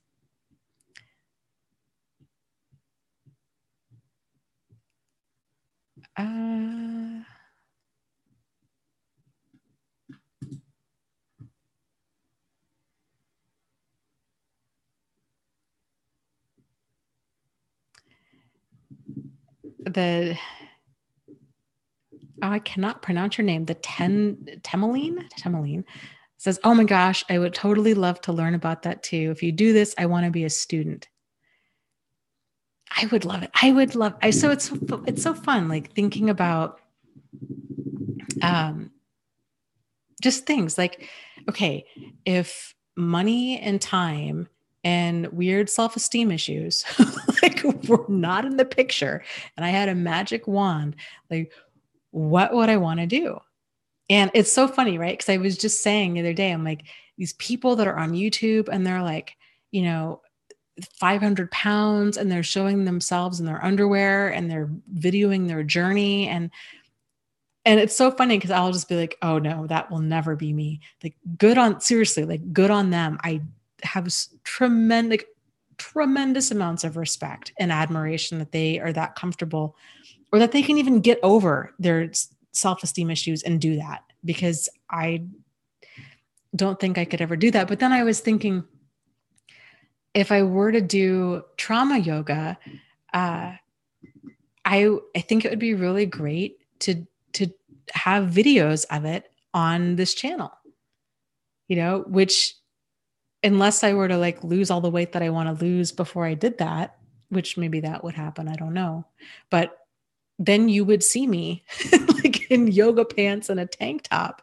And so then it's just funny. Like, so my worst fear might come true and maybe I'll even be okay with it.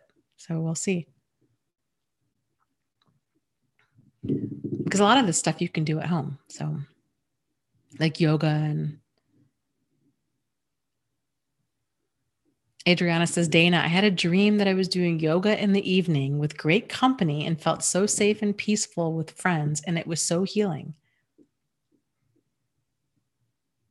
Well, so then maybe that was some foreshadowing. Maybe, maybe we will end up doing that here. And here's something else that I think would really be cool. So I think it would be really cool because so many people approach this topic, narcissistic abuse and healing from it and everything, differently. And I think it's nice. Like, it's nice to have a wide range of people that speak on this topic and bring their own kind of flavor to it, And I think it'd be cool to somehow start working and like collaborating more in whatever that might look like. I don't know. Like I said, I was thinking about doing more interviews. I think that would be really helpful. It'd be, I don't know. There's other people out there that are writing books. There's other people out there that probably are doing trauma yoga. Like that would be cool to touch base with them. Or if other people end up getting certified and they're like, I already am a yoga teacher, I totally want to do trauma yoga. Like I want to, collaborate with Thrive After Abuse and do that. And it would be cool. And it would be really cool. So like if I had a magic wand, I think it'd be really cool to travel around and do different videos with people.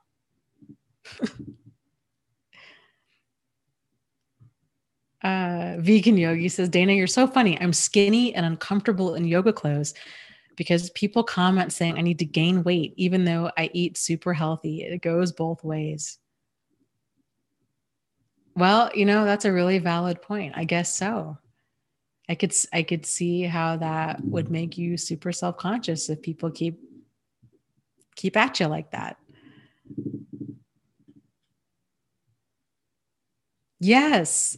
That's so. Missouri Cowboy says, and yes, where there are recovery centers for narcissistic abuse victims. So, and simply because narc abuse victims are often financially devastated, I got angry as there is no money in treating narcissistic abuse victims. Yeah. And like, wouldn't that be cool?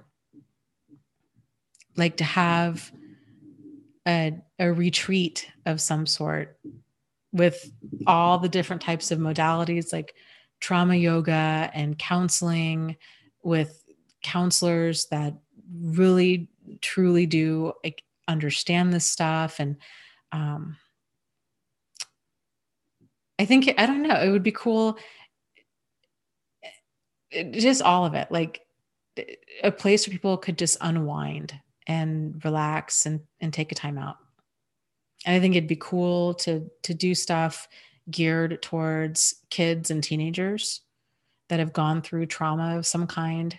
Maybe it could even be at like the same retreat center. We need to raise millions because I got ideas. Like, so I don't know where all this money's going to come from, but it would be it would be amazing. And then I was thinking too, Missouri Cowboy, I was actually thinking about you in this because like we are so on the same page with like tiny houses and hobbit houses and like gardening and all of that. I was like, man, it would be really cool to have a place where, even as a retreat place, to have like little tiny houses that people could stay in for like temporary lodging. And, for these, I don't know, it just was a thought.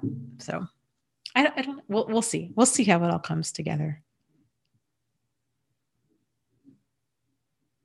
Yes, Erica says, yes, education is so huge. I loved your idea of having local groups like AA and NA, and conferences would be great to see YouTube speakers.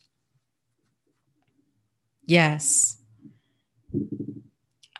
I I really like the idea of having local groups too. I went to a Codependency Anonymous group the other day, and I was kind of going to see like, what do I like about this? And then what would I do differently?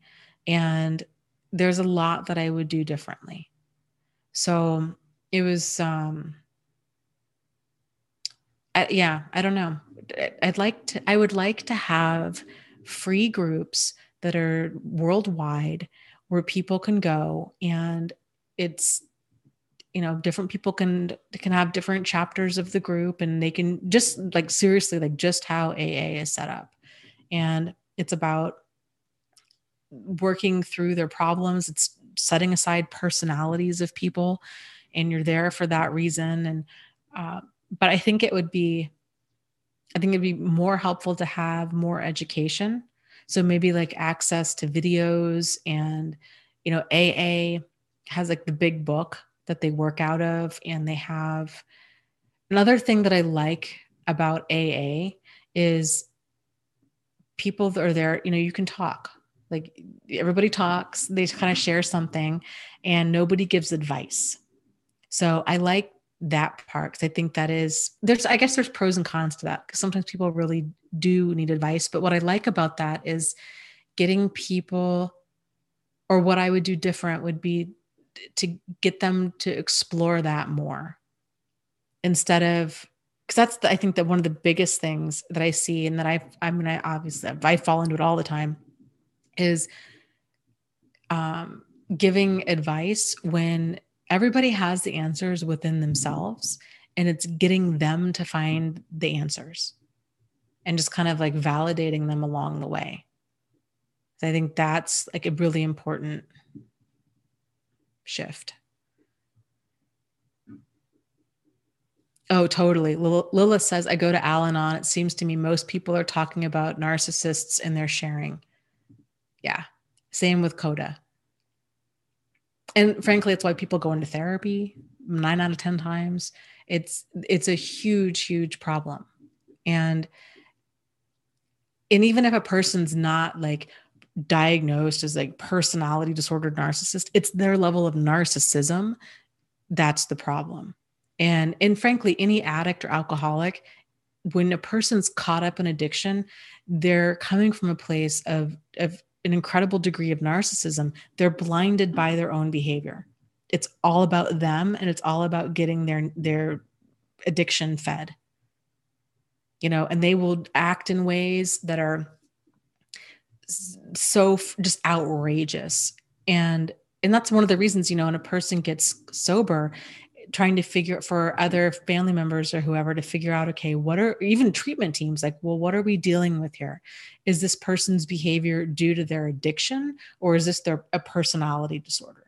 And it takes a person, a while for clean time, to have that clean time under their belt, to really see, is it the drugs and the alcohol that's making them act this way, or is it their personality? I would say generally, most of the time, it's their personality. But it's a tough one.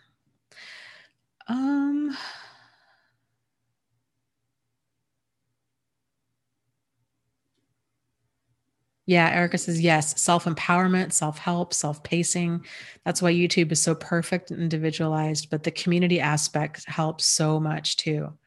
Yeah, totally. Like that's what I would like to see, is more of a focus on, boundaries, and like that, what are healthy boundaries, and just resources and support and free information and that sense of community and a lot of the focus on us, right? Like getting back into alignment.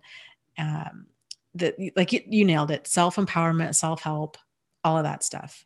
And then I think that was one of my frustrations with all of this. And one of the reasons I started making YouTube videos to begin with, even though I don't like pictures of myself and I don't like seeing myself on camera, is the frustration of everybody that goes through this.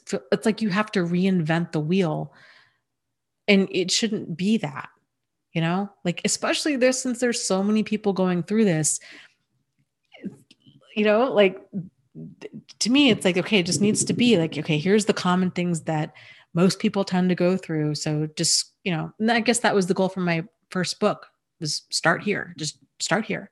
And then kind of keep progressing through, hold on to what helps and let the rest go. But most of us have these same questions, these same struggles. Like you're not alone in this. This is very, very common for people to ask these things and to struggle with these things.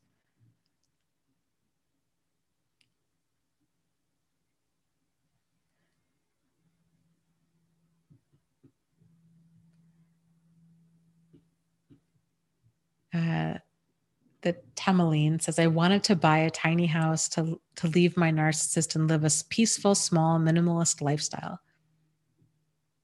Yeah, I agree. The appeal of those little tiny houses are maybe a little bit too tiny for me, but I love, they're so cute. They're so cute. There's a ton of YouTube channels out there about them, and it's fun to watch them. And you get a little tour of everybody's house and what they do. And it's fun too to see the channels that they talk about, kind of like what they would do different next time and like what they really liked and just the thought process behind building it. It's cool. It's fun to watch.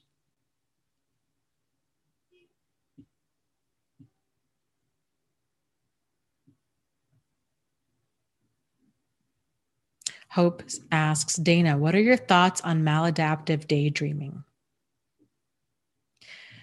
Are you talking about like daydreaming as far as just kind of like an escapism, like a problematic degree of escapism? I don't know. It's daydreaming.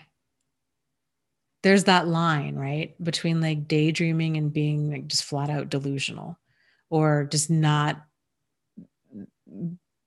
being able to handle reality. But I don't know. I'll be curious to see kind of, I want to make sure that I'm answering your question correctly, kind of what you mean by that. Let me scroll down. Hope says, yeah. I think daydreaming, well, it's like anything else, right? Like daydreaming can be a really powerful tool. I think it's so important for us to use our imagination and to take time out to think and to set a vision. There's a passage in the Bible that I think is very profound. And it says, without a vision, people perish. And I think that's so true. And it's so important for us to have an empowering vision of what we want in our lives and then in the future. Because if we don't have that, then we're just kind of drifting along and we're not really going anywhere. Like you literally will perish because there's no forward momentum. Like you're just stagnant. So I think daydreaming serves a very important function for us, but it's that if it's to that point where it's basically delusional, where a person's so lost in these fantasy, the grandiosity and the fantasy of it all, to where that's where they're living in, then yeah, it's incredibly destructive. I'll tell you what's going to be really interesting about that is in the next, let's say 10, 15 years, when we really start having like virtual reality stuff become more mainstream and people can truly live in this altered artificial reality. That's when society is going to take a really strange twist. Because when you think about it now, like the amount of technology that we have in just a cell phone, the stuff that we can do now and where we're going to be in the future, I think it could have a very negative effect, because it's just like, it's that instant gratification of living in this fantasy land. That's a good point. Vegan Yogi says daydreaming is cognitive dissonance. I feel like having visions and investing in your thoughts is attracting abundance and manifestation.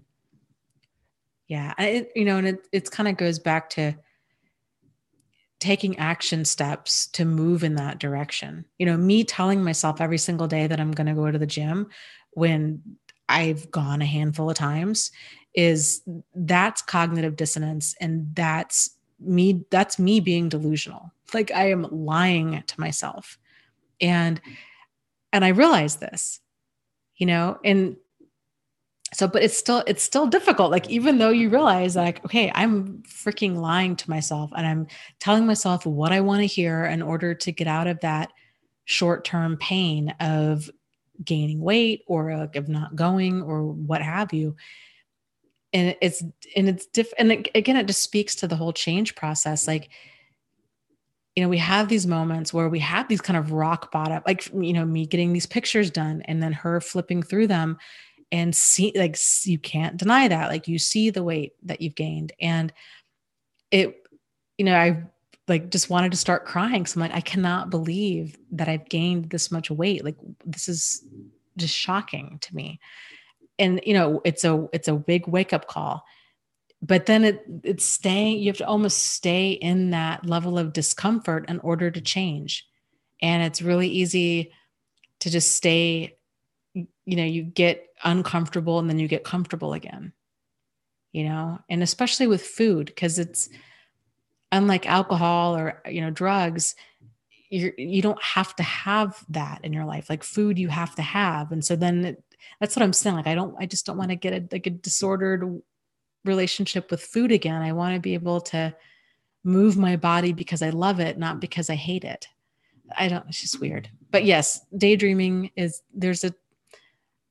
if you can set actionable goals for it. So like I was saying, I have a lot of really grandiose dreams. Like, if I had a magic wand, I would love to put together like a huge treatment center. And, I would love to interview Tina Turner, and I've got some magic wand goals.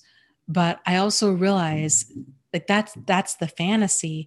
There's a lot of like action steps that would need to happen in order for there to even be a shot at making that a reality. So, but I think it's good to dream big, but it's also good to take big action every single day. Daniel says, yeah, daydreaming for me is a form of disassociation. It is for most people, but I think that there's a time and place. I guess there's a time and place for it. And if it can be done in a healthy way, we all use it for escapism to some degree.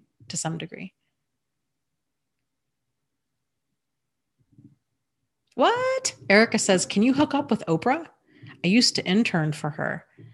Well, I would love to hook up with Oprah. I would have no idea how to even remotely get through to her or to even her people. I would imagine that she's surrounded, like by people that refuse requests by people like me, like all day long.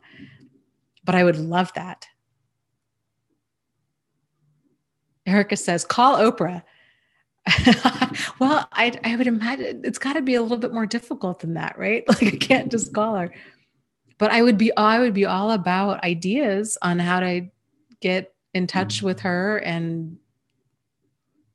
or in touch with anybody, really, like. So that's the thing. I think there is value in daydreaming and putting this stuff out into the universe, because you just never know. Debbie asks, Dana, have you ever been on other talk shows? No, I haven't. It's mainly just been YouTube. I've had people email me and ask to do you know, to do seminars and to do stuff like that. But like, this is what I'm saying. Like, this is the next level for me. Like, I need to get okay with doing this. Like, it just gets so, come on, Dana, get it in gear. It's just so frustrating, you know? Oh, and Maria had asked earlier if I'm planning on doing like shorter pre-recorded videos on topics. Yes, I am. But again, I've been saying this for like a year and a half now, and it's like pulling teeth. I resist it and I fight it and I offer up excuses to myself and to you guys. And I just, and it's not a time thing. It's a self-esteem thing. I have a really difficult time when I flip the camera on, and you know, it's difficult. I don't know what the solution is. I keep telling myself I just need to get over it, but you know, I that's not working. I tell myself that every single week, pretty much every single day. I'm like, okay, today is going to be the day that I'm going to start recording again. What was it, last week or the week before? Because I've been wanting to make shorter videos. I've been wanting to do this kind of stuff. And I had said to myself, at least maybe I can start off with podcasts, because podcasts, it's just audio. And so I sat down and I wrote out a list for podcasts. And so if you follow the podcast, I put out, I think it was like 3 or 4, just shorter, like 10-minute or so or less podcasts about random things. And so I thought, okay, worst case scenario, I can put out podcasts and then I could take that audio and then I could just put it to like a picture and make it into a video. So I'm trying to, it's like getting a cat into a bathtub, like all their legs just go out, you know, and you can't get them in the bathtub. Like, that's how it's been with me doing these videos. It's ridiculous. It's ridiculous. Frustrating.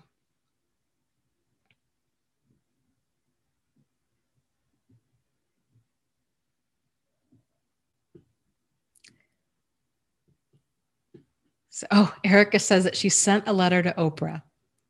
Well, you let me know how that goes. You know what? Here's something about Oprah, because, you know, she has been so public about her struggles with weight and everything. And I have to wonder, I cannot even begin to fathom how difficult that must be if you already got struggles with weight, and probably all, you know, and was on camera like every single day for decades, and you see it. And of course, she was so big, all of not big size wise, big, like famous big. She was so famous that, and of course, people felt the need, you know, of course, they comment on stuff and it's in tabloids.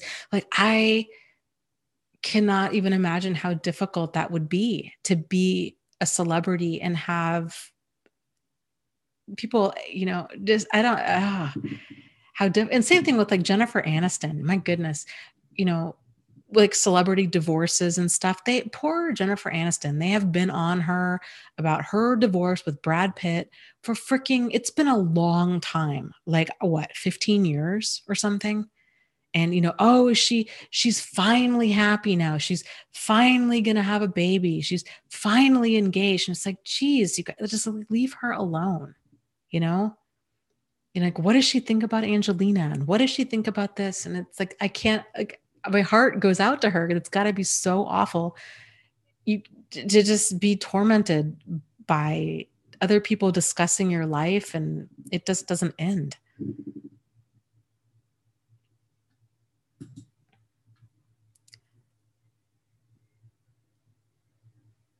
Vegan Yogi says, Daring Greatly by Brene Brown is a great read for empathy. Is that the book we're reading next month? We're reading a Brene Brown book next month, but I forget which one, but it's on my website. And I need to start reading it soon, because you know, it'll be here before you know it. Lilith says, well, maybe that's one of the reasons Oprah kept her size. It's a metaphor for her fame and fortune. Well, my guess is with Oprah, I don't know. It's probably just such a yo-yo, because if anybody's got these deep-seated relationship issues with food, like so many of us have, then, and it kind of ebbs and flows, and you think, okay, this time I got a handle on it. And then, it's just, and she's tried so many different things. And of course, I think like if you're an Oprah fan, like you just love her. Like you don't know, we don't care. I've loved her when she was super fit, and I've loved her when she's been heavier. And I think she's a beautiful, powerful, amazing woman. And, so like if you're fans of her, like you don't care.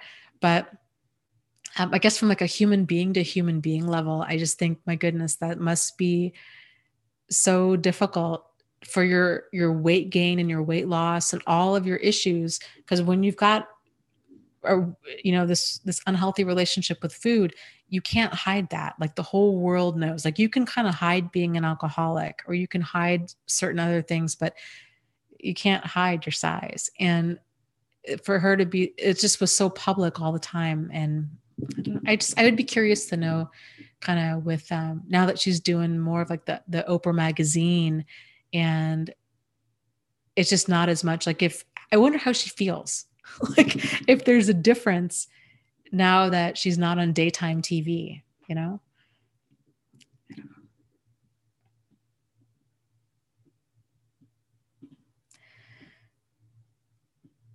uh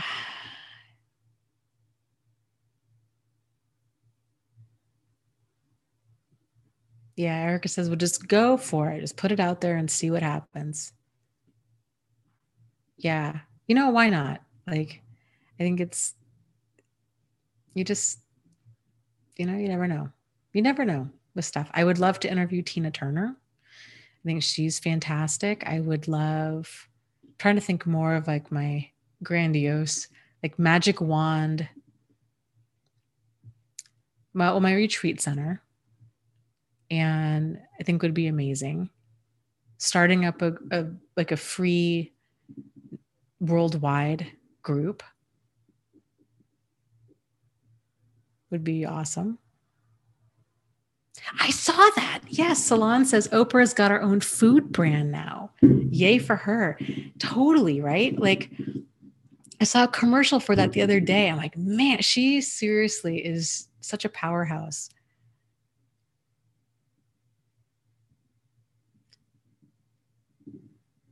Really? Erica says Tina and Oprah are buds. I guess I could totally see that. I don't know why I'm surprised by that, but that's awesome. That's awesome. So maybe we can figure out how to get to one. We could figure out how to get to the other one. But then I think, so then here's my, okay. So then I really started thinking that out, right? Like it's just, let's just tease this out. No, that's a good point. Erica says, I think when you get so excited about what you're doing, you get too busy to focus on the minutia and the trolls. Yeah. I think too, what it is when you get so focused on what you're doing, and like if you've dug your heels in, and you're like, this is just what I'm going to do. Like, this is what I want to do with my life. This is what I am doing with my life. Then there is no other option. Like, this is just what I'm going to do. So I need to figure out a way to handle the minutia and the trolls and all of the weird self-esteem stuff. And, all of the stuff that comes up, like you just have to figure out how to kind of ride through that. Because if you're not going to stop, like you got to figure it out how to get through.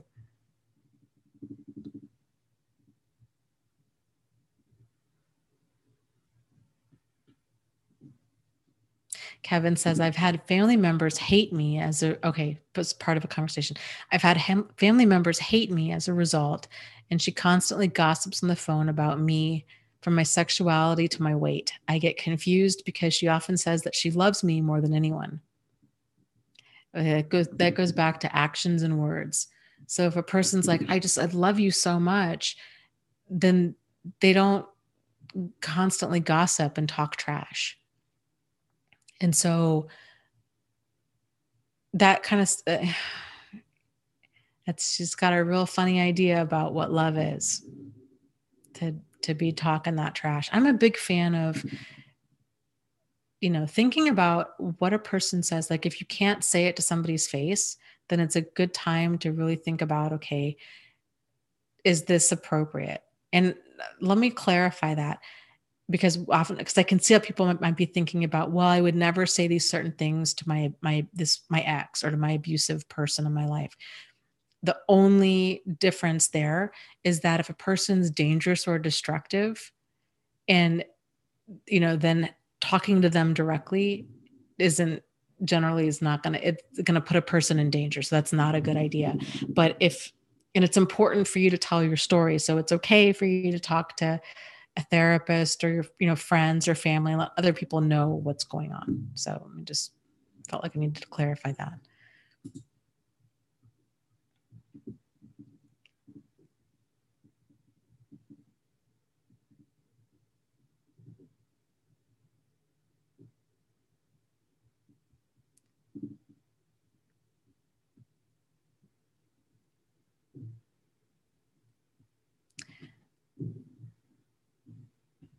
So let's see. All that Kaz is here. Hello, welcome. Says, hi, I'm late. I'm going to have to watch later again. So real quick, people hopping on book club tomorrow night, 6:30 p.m. Eastern Standard Time. Book is Boundaries After a Pathological Relationship, Adeline Birch. Fantastic. Notes are on my website, thriveafterabuse.com.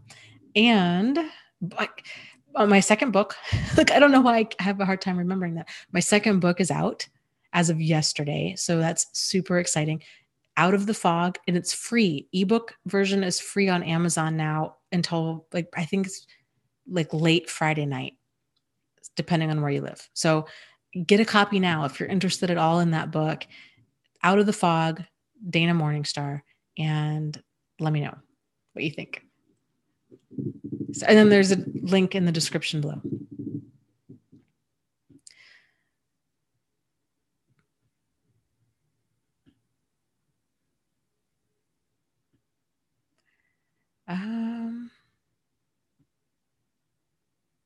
And Erica, I would love to hear, how on earth did you land an internship with Oprah?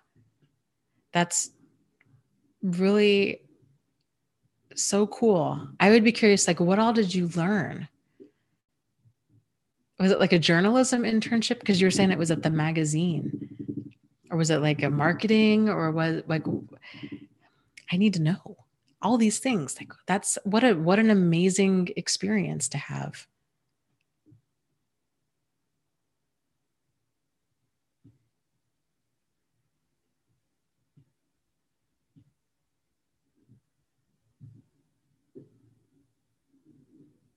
Oh, I like that. I missed part of the conversation, but Erica was saying she is into everything. And when I told her that working there was my dream, she said, well, what is your new dream now? And I was like, damn. Yeah. Yeah. I mean, it is. It's so, I think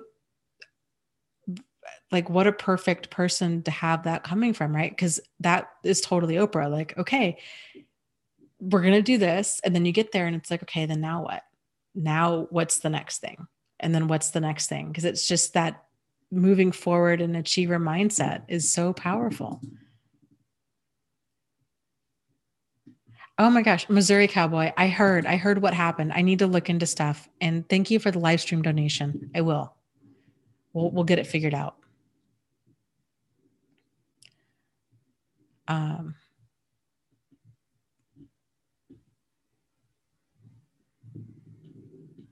Yes. So let me scroll down. It's one of those things with my writers group is a lot of them are very like prolific, very successful writers.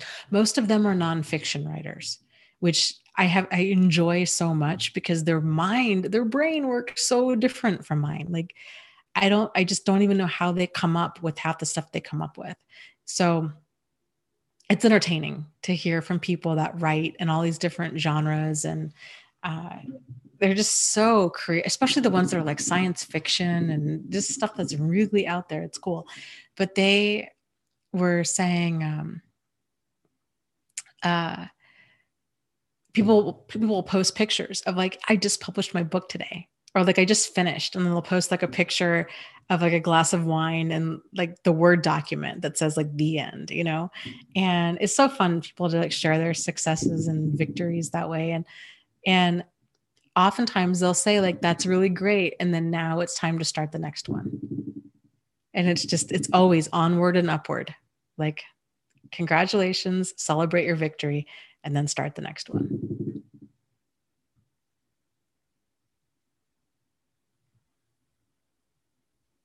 Yeah. Yeah. Missouri Cowboy. I don't know what happened. I was out and about all day today, and my phone, my Facebook Messenger, it's a data issue. It's so frustrating. Keeps,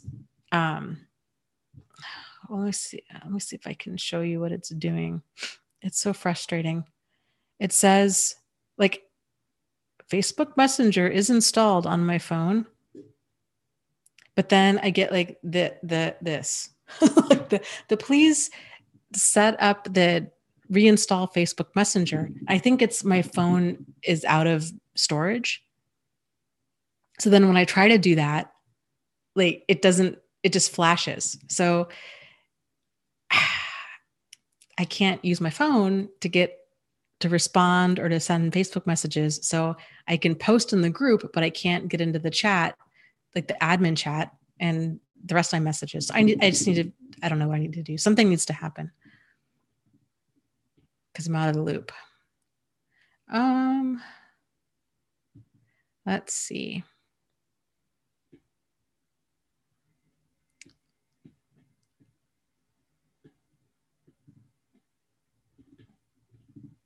Yeah. Well, thank you. I appreciate that, Erica. Erica says, you do not know how huge you already are and what you're doing, Dana. Really, Oprah needs to know you. Well, thank you. That beyond humbled and honored and flattered by that, for sure. You know, it's, you know, I'm still obviously like still very small potatoes for her, or kind of her world, or to even really be on her radar. But and that's okay. You know, I mean, and honestly, like seriously, like that's okay. I'm not doing this to try to be be a celebrity or anything like that. Like it's still really strange. Like it's wild to me to think that my stuff is even seen by this many people. Like that's still very surreal. I don't know, it's just strange, but I love it. I love it. And I love the fact that this many people have come together and so much healing has happened. I just didn't anticipate that in a million years. So very cool. Shay, did you say that your birthday is tomorrow? Did I catch that?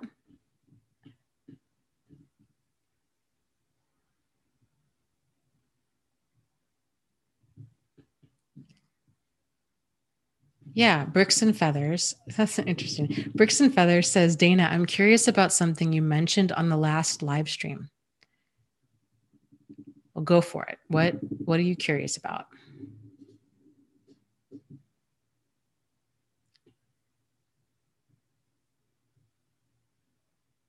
Oh, that is such a great point, Debbie. Debbie says addictions. Mine was addicted to Ritalin, nicotine, marijuana, working, business, exercise, and attention. Hard to catch when it's not drugs or alcohol. Any discussion about addictions? So, and that's a really great point. So if a person doesn't have an addiction in the way that we normally think of addiction, like most people, when they think of addiction, they think of like extreme alcoholism or heroin or meth, like something really extreme, it's that a person's really, really far gone in that addiction, that they're 80 pounds and dark circles and they're missing teeth and things get really, really extreme. But so if a person's addictive behavior doesn't match that idea of what we're thinking is truly a problem, then it's going to fly over our radar until it becomes probably a really big problem. So, but one of the things that Maria has said time and again, and I agree with completely, it's making that shift from them to us. So your question is a great example of that. So you're asking, any discussion about addictions, and every person is going to be their own baseline for normal with that. If a person normally drinks whatever, 3 drinks a night, 1 drink a night, 13 drinks a night, they're probably not going to see if they're with another person that drinks about the same amount they do, they're not going to really register that that's a problem. And so, I think so, making that shift into figuring out, okay, what works and doesn't work for you? Because I've seen a lot of people, especially with alcohol, get really caught up and they're like, well, I'm uncomfortable with how much this person drinks, but they only drink like this on weekends, or they only drink like this on holidays, or it's only every now and again, or is it cultural? They're in Ireland. I'm just going to throw out a stereotype there. They're Irish and they drink, 10 drinks a night. And is that a problem, or is it because they're Irish? And like, they're trying to figure out kind of what's normal, what's a problem. And if you can flip that and figure out, okay, what works or doesn't work for you, right? And so then that way you're not kind of lost in this idea of like figuring out, okay, well, do they just drink a lot, or is it are they truly an alcoholic? Am I just being kind of conservative if I have a problem with marijuana? I mean, it is legal now. Like, all of that does not even matter. It's just about what works and what does not work for you.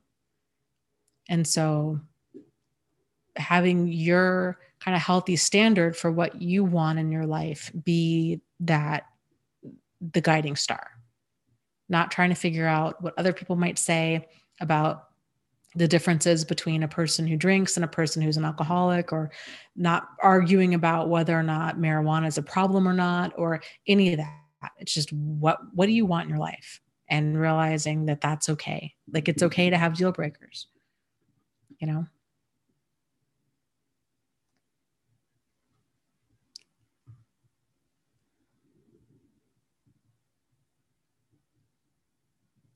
Vegan Yogi says everyone in Germany and Poland are alcoholics.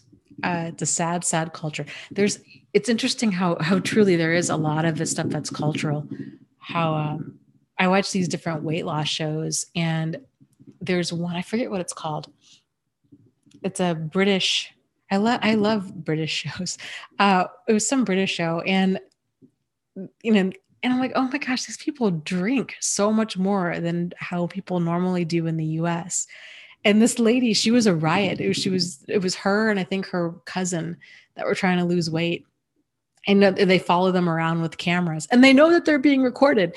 And this lady, they do this rundown of all the food that they eat and all of their drinks and stuff. And it's so cute because it's different. It's so different than the stuff we eat and drink here in the United States. And they're like, she had like an English pudding and, 10 biscuits, 4 cups of tea, 3 sugar, 16 like rum skins, like all these like cute little words. And you're like, what are I don't even know what they're eating. Like, it's just cute to listen to them talk.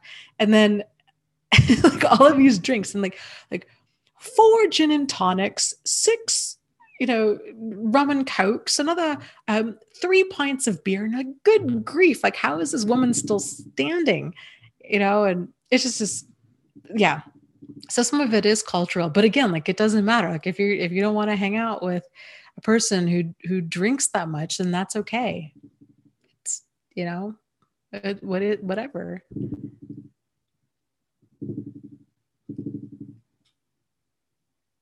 Yeah. Vegan Yogi says, yeah, it's just so different than here in the US.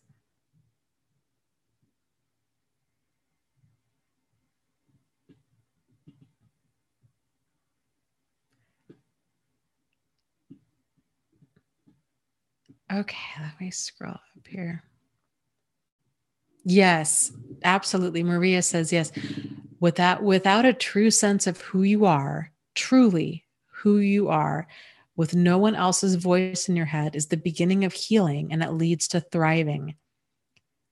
Learning me versus learning them changed me for good. Yes, absolutely. It really truly is like such a game changer. And that goes back to that whole, justifying, explaining, defending, justify, arguing, defending, and explaining is, it's so easy to get knocked off course if we don't have a solid sense of where our deal breakers are in this, because there's no shortage of like well-intended bad advice out there. And like Kevin was saying, getting friends that probably are very well intended, and they're like, you've really got to do something other than you're doing what you're doing, Kevin. Like, Kevin, we really need for you to do this, and God needs for you to do this. And it's really hard when people who you're friends with, or maybe even friends or family or religion or a therapist or me or somebody else, anybody else, if if a person doesn't have kind of a solid understanding that it's okay. It's okay. And it's healthy for you to have boundaries and deal breakers. And it's getting input from other people can be helpful. But at the end of the day, it's so important that you question everything and that you make the decision that you feel is best for you. Because at the end of the day, you're the one that has to live with the results, not anybody else. Like, it's you. And so I'm a big fan of, if other people don't have to live with the results, then they really don't get to vote. So you need to do what you need to do in order to stay safe and sane. And everybody else's advice is just that. It's advice. So but it's a great place if you can get to that place of, that just doesn't work for me. And other people might argue that, but they can think and say whatever they want to. It doesn't matter. It's about you, and it's about living that authentic life. And that's really what it boils down to live in that authentic life. It's to know yourself, because you really have to know yourself, kind of what works for you and what doesn't, in order to have deal breakers, in order to have boundaries and that kind of stuff. It's really difficult to navigate when you're in the moment. It's a lot easier to get more in tune with yourself ahead of time, to where you're very clear about, okay, this is what I want. Like, I don't want a person that drinks excessively, or that's throwing up or making a fool of themselves out in public, or even out at home, or that I'm having to take care of, or that's so hungover that we can't do anything the next day, or they get drunk and they get angry, or they get quiet, or they get flirty with other people. Like, if that doesn't work for you, then that's okay for that not to work for you. Even if they get like that after one drink, that's okay for that to not work for you. And, again, you don't need to argue it or defend it.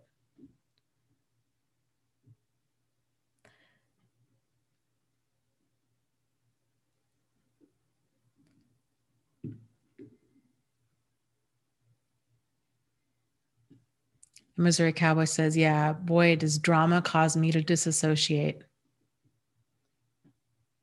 Yeah, it causes me to just absolutely shut down. I've noticed. Like, I get really quiet. And it's just, the more I kind of learn about all of this and start seeing seeing stuff on my own, like you're just started seeing stuff clearly, with other people and like with yourself and just all of it. And kind of realizing, I don't know, just being in tune with your feelings to be like, okay, I'm finding this is uncomfortable, or this is unpleasant, or this is, um, you know, outrageous, or this is drama. Like, I just don't even want this in my life. And okay, now what do I need to do? Because sometimes the answer is I just need to start distancing myself from this person because there's no boundary to even be set. Like, this is just, so outrageous. I need to get out of here.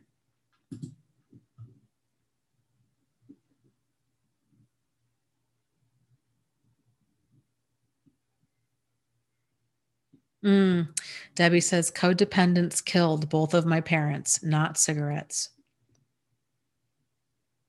Yeah. I think it does for a lot of codependent people.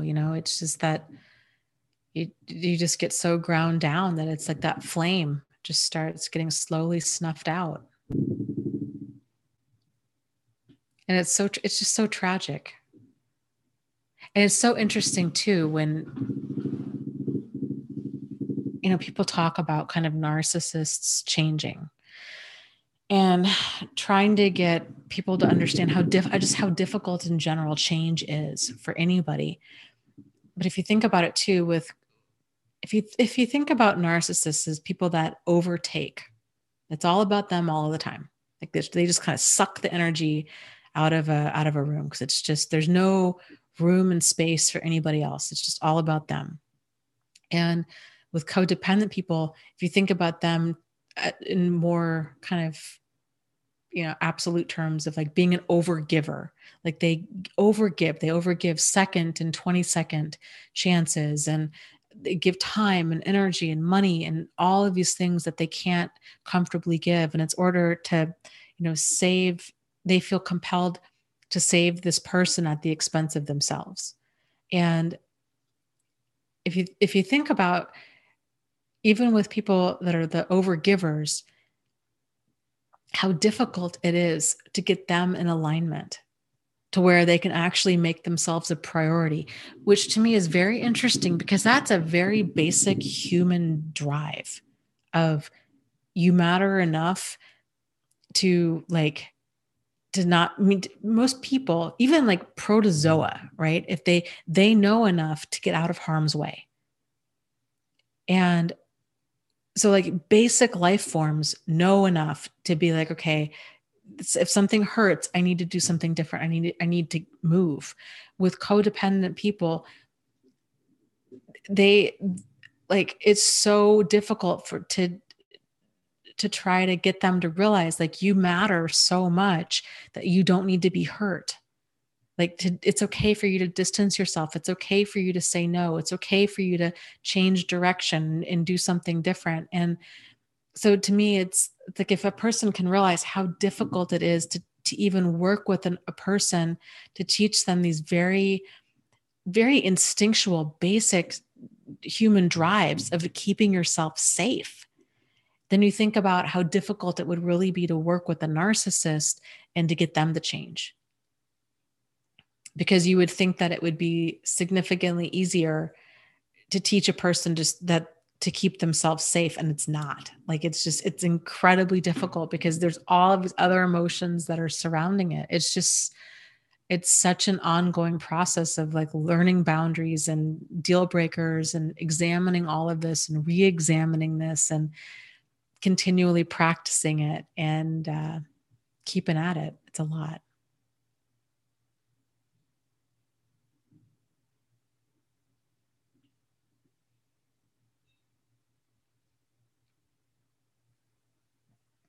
Oh, yes. Phil says, I used to be an overgiver, and my narcissistic father said recently that he misses the old Phil who used to be like that. Can you talk about that? Is that normal for a narcissist? Yeah. And it's not only just the narcissist, it's normal for pretty much everybody else.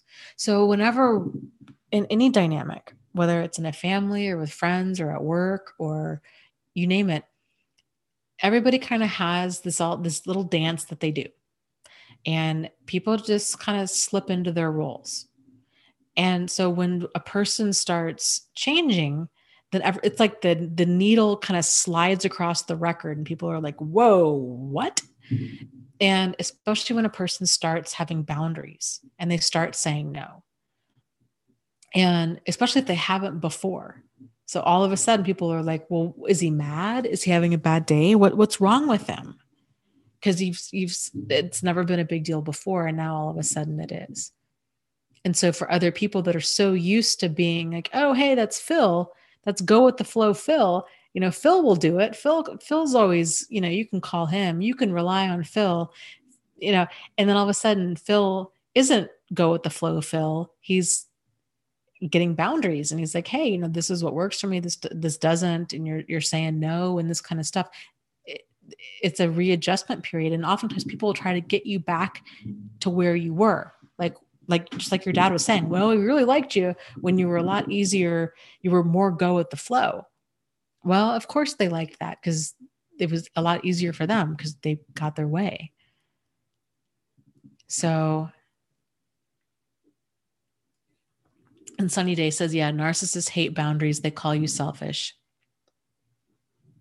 Yes, absolutely. And that's, and other people will too, but narcissists really will. To them, it's all about them all of the time. And so if they want something and you're dealing with like a 6-year-old in an adult body. And so if you say no to something, it's this, what do you mean no? Well, you're a jerk. And then their behavior starts escalating. Like, well, if you really, it's like a little kid. If you loved me, you would let me do that. If you loved me, you would buy me that toy. Oh, well, you're bad. You're a bad daddy. You didn't buy me that toy. And it just keeps escalating. Then there's a temper tantrum. Then there's tears. Then there's, the gnashing of teeth. Like, it's just like this temper tantrum meltdown that they have when they don't get their way. And it's because it's also that lack of emotional intelligence of they don't understand. It's just, and it's so frustrating, right? You're like, yeah, I know. I'm sorry. I'm such a wet blanket that, I don't want you sleeping around. We're married. Like, it's so outrageous when it's like, yeah, like, of course, like certain things are not okay. Like, what is wrong with you that you would think that I would be okay with certain things or that I should be okay with certain things? It's so exhausting and frustrating. And it just speaks to the level of kind of their pathology. And it's no, that's them. Like, that's them. And wherever they go, they're going to bring themselves along.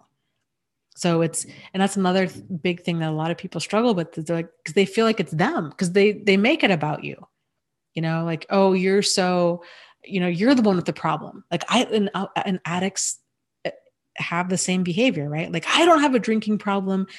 You've got a problem with my drinking, but I don't have the problem. You're the one with the problem.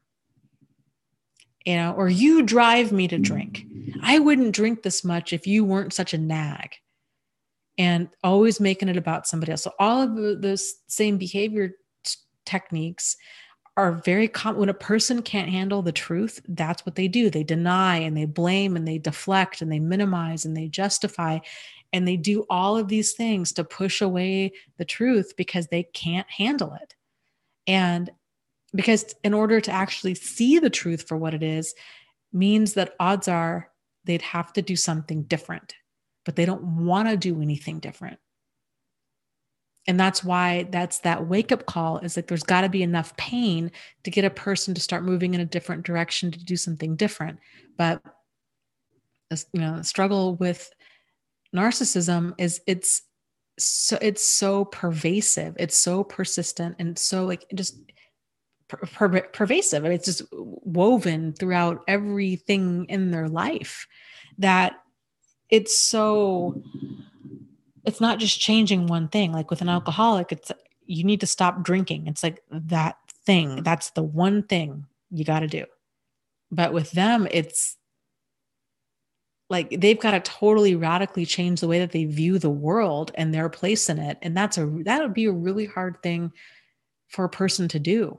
It's a hard thing, coming from the flip side of the coin, from being that overgiver, you know, when you start waking up to all of this and you realize, oh my goodness, I need to really start changing my understanding of myself and the way that I view the world and the way that I fit into the world.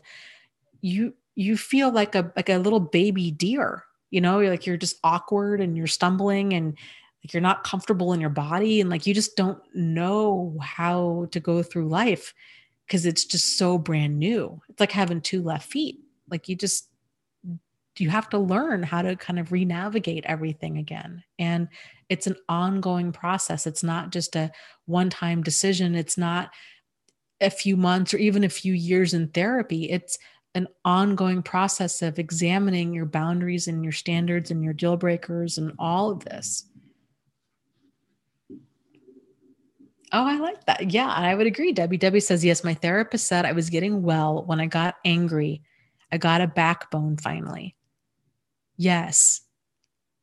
And that's a really great way to look at it, because if a person's not entitled to have anger, and oftentimes we'll do that to ourselves, like we'll stuff that anger deep down because it's scary. It's like, if we really got angry, then we're going to have to take some sort of action.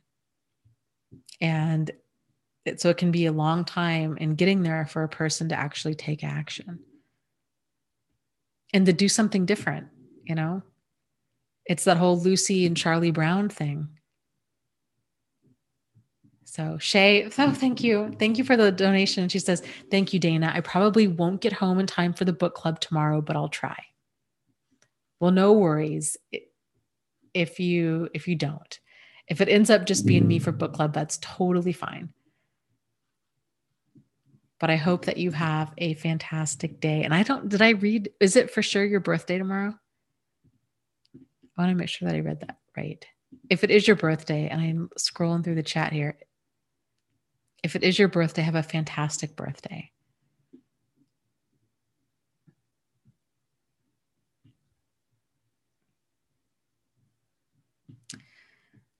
Let's see. Vegan Yogi asks, has it been 3 hours already? No, thank you. And for whatever reason, this time I actually have a clock on my YouTube, which I didn't have. It's like sometimes it's there and sometimes it's not. It's weird. But we are almost at the 2 hour 40 mark. So let's do, I wanted to show you guys a really cool thing that I came across on an NLP, yes, neuro-linguistic programming video the other day on YouTube. It's a guy, his name is David Snyder. And I get a kick out of him. He's different, but I really like his work, and he's a very smart guy. And I want to share with you one strategy that I learned real quick, and then we'll do the guided imagery thing. So, and of course, like, go watch him because he does it a lot better than I do. But one of the things that he was saying was, okay, so if you close your eyes and if you have some sort of uncomfortable emotion, so, and it can be any emotion. So maybe it's anger, maybe it's pain, maybe it's insecurity. So to turn inward and examine that emotion, and then to see if you can figure out where in your body do you feel that emotion, and then to point to it. And there is no right or wrong with this. This is just kind of let your intuition or your inner self guide the path here. But whatever kind of uncomfortable emotion that you're having at the time, where is it in your body? So point to it. Okay. And then ask yourself, okay, what color is it? And then you can take your finger and then draw in front of you, draw the shape. What shape is it? And how big is it? So drawing that with your finger. And then you can take it. So experiment with this. So reach forward And he uses as a great example of the movie Iron Man, how he's moving different images around on the screen with his hands. So doing that. So you've got this image in front of you of this emotion, and you know what color it is, and you know the size of it, and you've traced the outline of it. Now imagine putting your hands on it and making it bigger. How does that feel? Okay. And then making it smaller, shrinking it down. And so once it's small, and then there's other things that you can do. So then you could imagine it on kind of like an old-fashioned TV screen with the different knobs. And you can find the channel. So let's say you can make that emotion color, you can either make it black or you can make it like a staticky white. So you can pick a channel that you want it on. Okay, and then shrink it down more. Then you can take it, like pick it up and toss it over your shoulder. And then pay attention to how you feel. It's weird because like odds are you probably do feel a lot better because now it's behind you. And then another kind of variation of that he did was you can imagine taking a hammer and then nailing that shut. Like you threw it behind you, behind a door, let's say, for example, and then you nailed it shut. Another alternative to this would be before you throw it behind you, is you can take your finger and skywrite on it all of the different messages or lessons that pain has brought into your life. So this way, and then you can throw it behind you. So then this way, you're holding on to all of the messages, but then you're like letting go of the pain. It's very interesting. His stuff is interesting. So that's another thing I think I'd like to learn more about is NLP and kind of how to use that towards healing. So, okay. So so real quick. And then another way that he does this is with positive emotions. So you can do something similar, except, visualizing the last time you really felt like truly blissed out happy, and feeling that feeling and kind of where is it in your body? And then outlining it with your finger, kind of skywriting it in front of you. How big is this feeling? What color is it? And then stretching it out and making it bigger. And now how does that feel? And then you can move it, still holding on to it, like move it up, and you can move it behind you.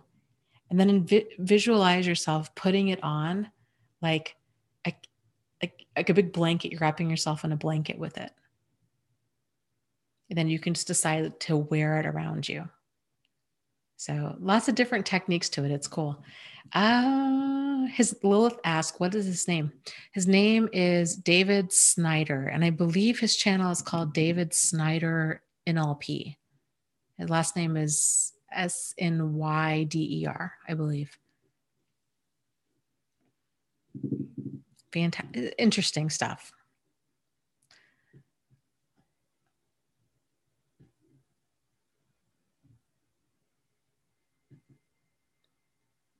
Okay. So with that said, I know, right? Missouri Cowboy says, wow, that works. And it is so easy. Yeah.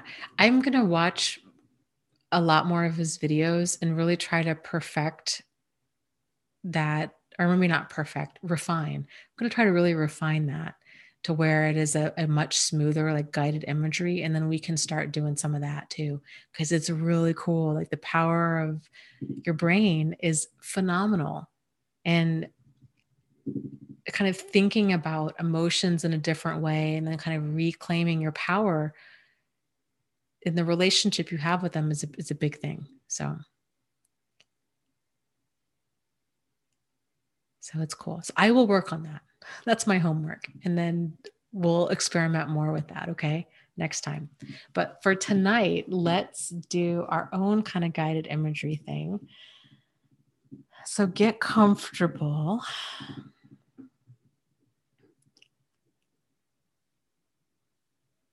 Let's do 5 really good deep breaths. So we'll do in through our nose.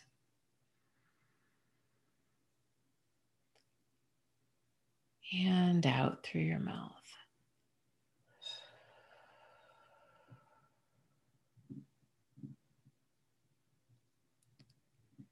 And with each breath that you do, with each exhale, allowing more and more tension to be released from your body.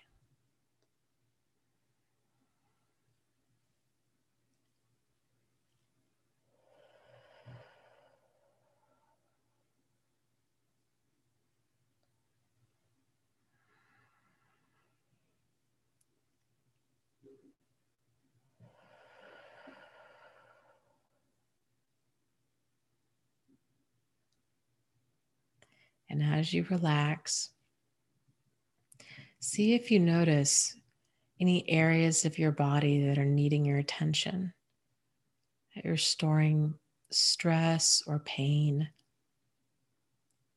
tension of any kind in any areas of your body. And as you keep breathing in, send that breath to those areas and visualize it kind of relaxing those different areas.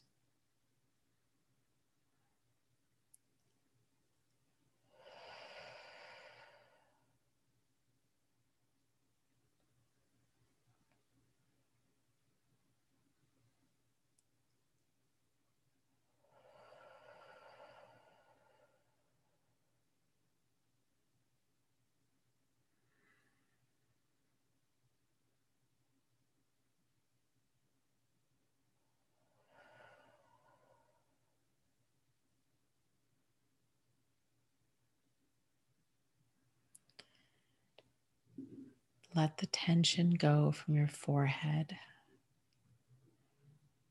and your eyes, your cheeks,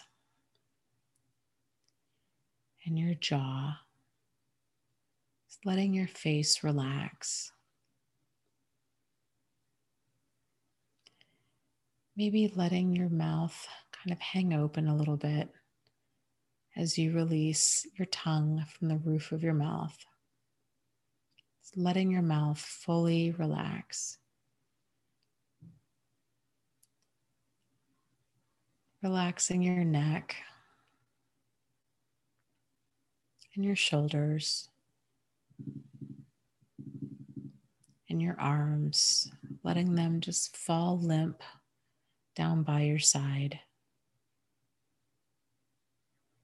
And your hands, just letting them relax and fall open however feels comfortable. And your chest. Keep breathing in through your nose and out through your mouth.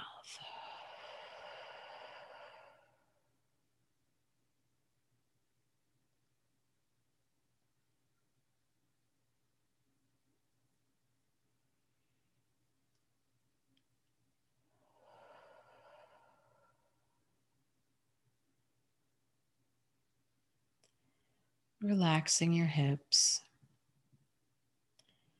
and letting your legs just kind of flop in whichever direction feels comfortable. Relaxing your thighs and your calves and your feet. Imagine that tension just dissipating with every single exhale that you take. Letting it just melt away from your body.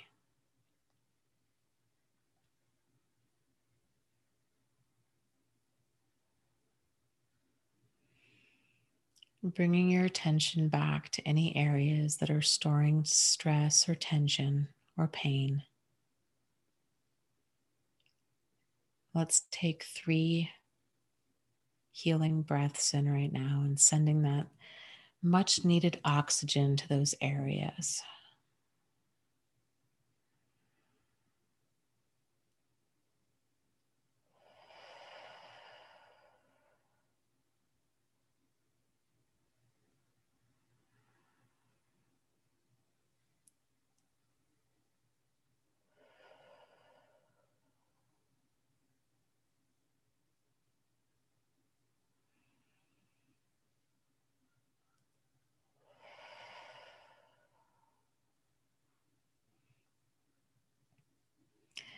Now imagine a beautiful, calming, healing white light. And imagine this light in the center of your chest. It's always there, and it's always been there, and it will always be there. With each breath, visualize that healing light getting bigger and brighter, and letting it expand and fill up your body, your chest,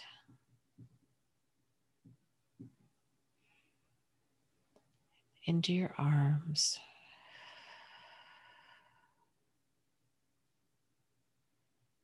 your neck, and your head, and down into your abdomen,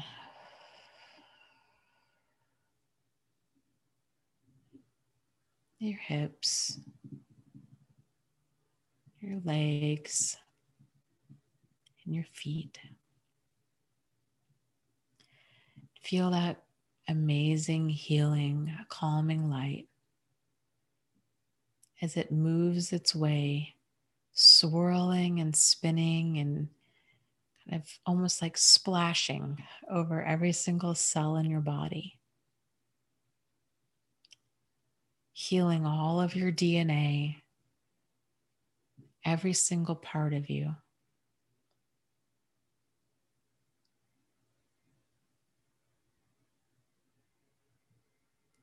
Notice that you can feel your fingertips tingling.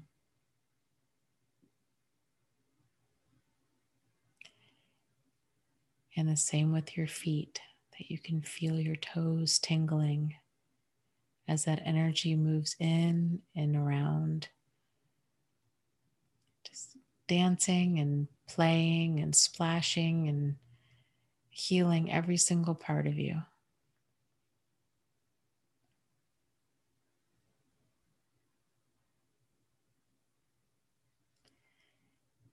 Now thinking about some other people that you might have come across today, or other people in your life, maybe people on the chat, you feel that you want to share some of this light and love with. And imagine going out to them now and energetically giving them just a big energetic hug, truly just sending that light and love their way.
And when you're ready, come on back and give yourself a really big, energetic hug.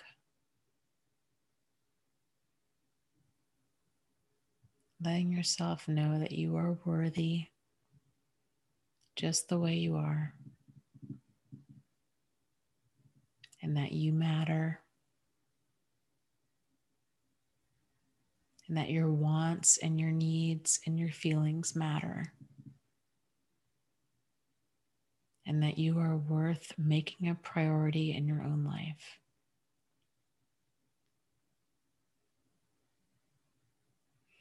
And when you're ready, go ahead and open your eyes.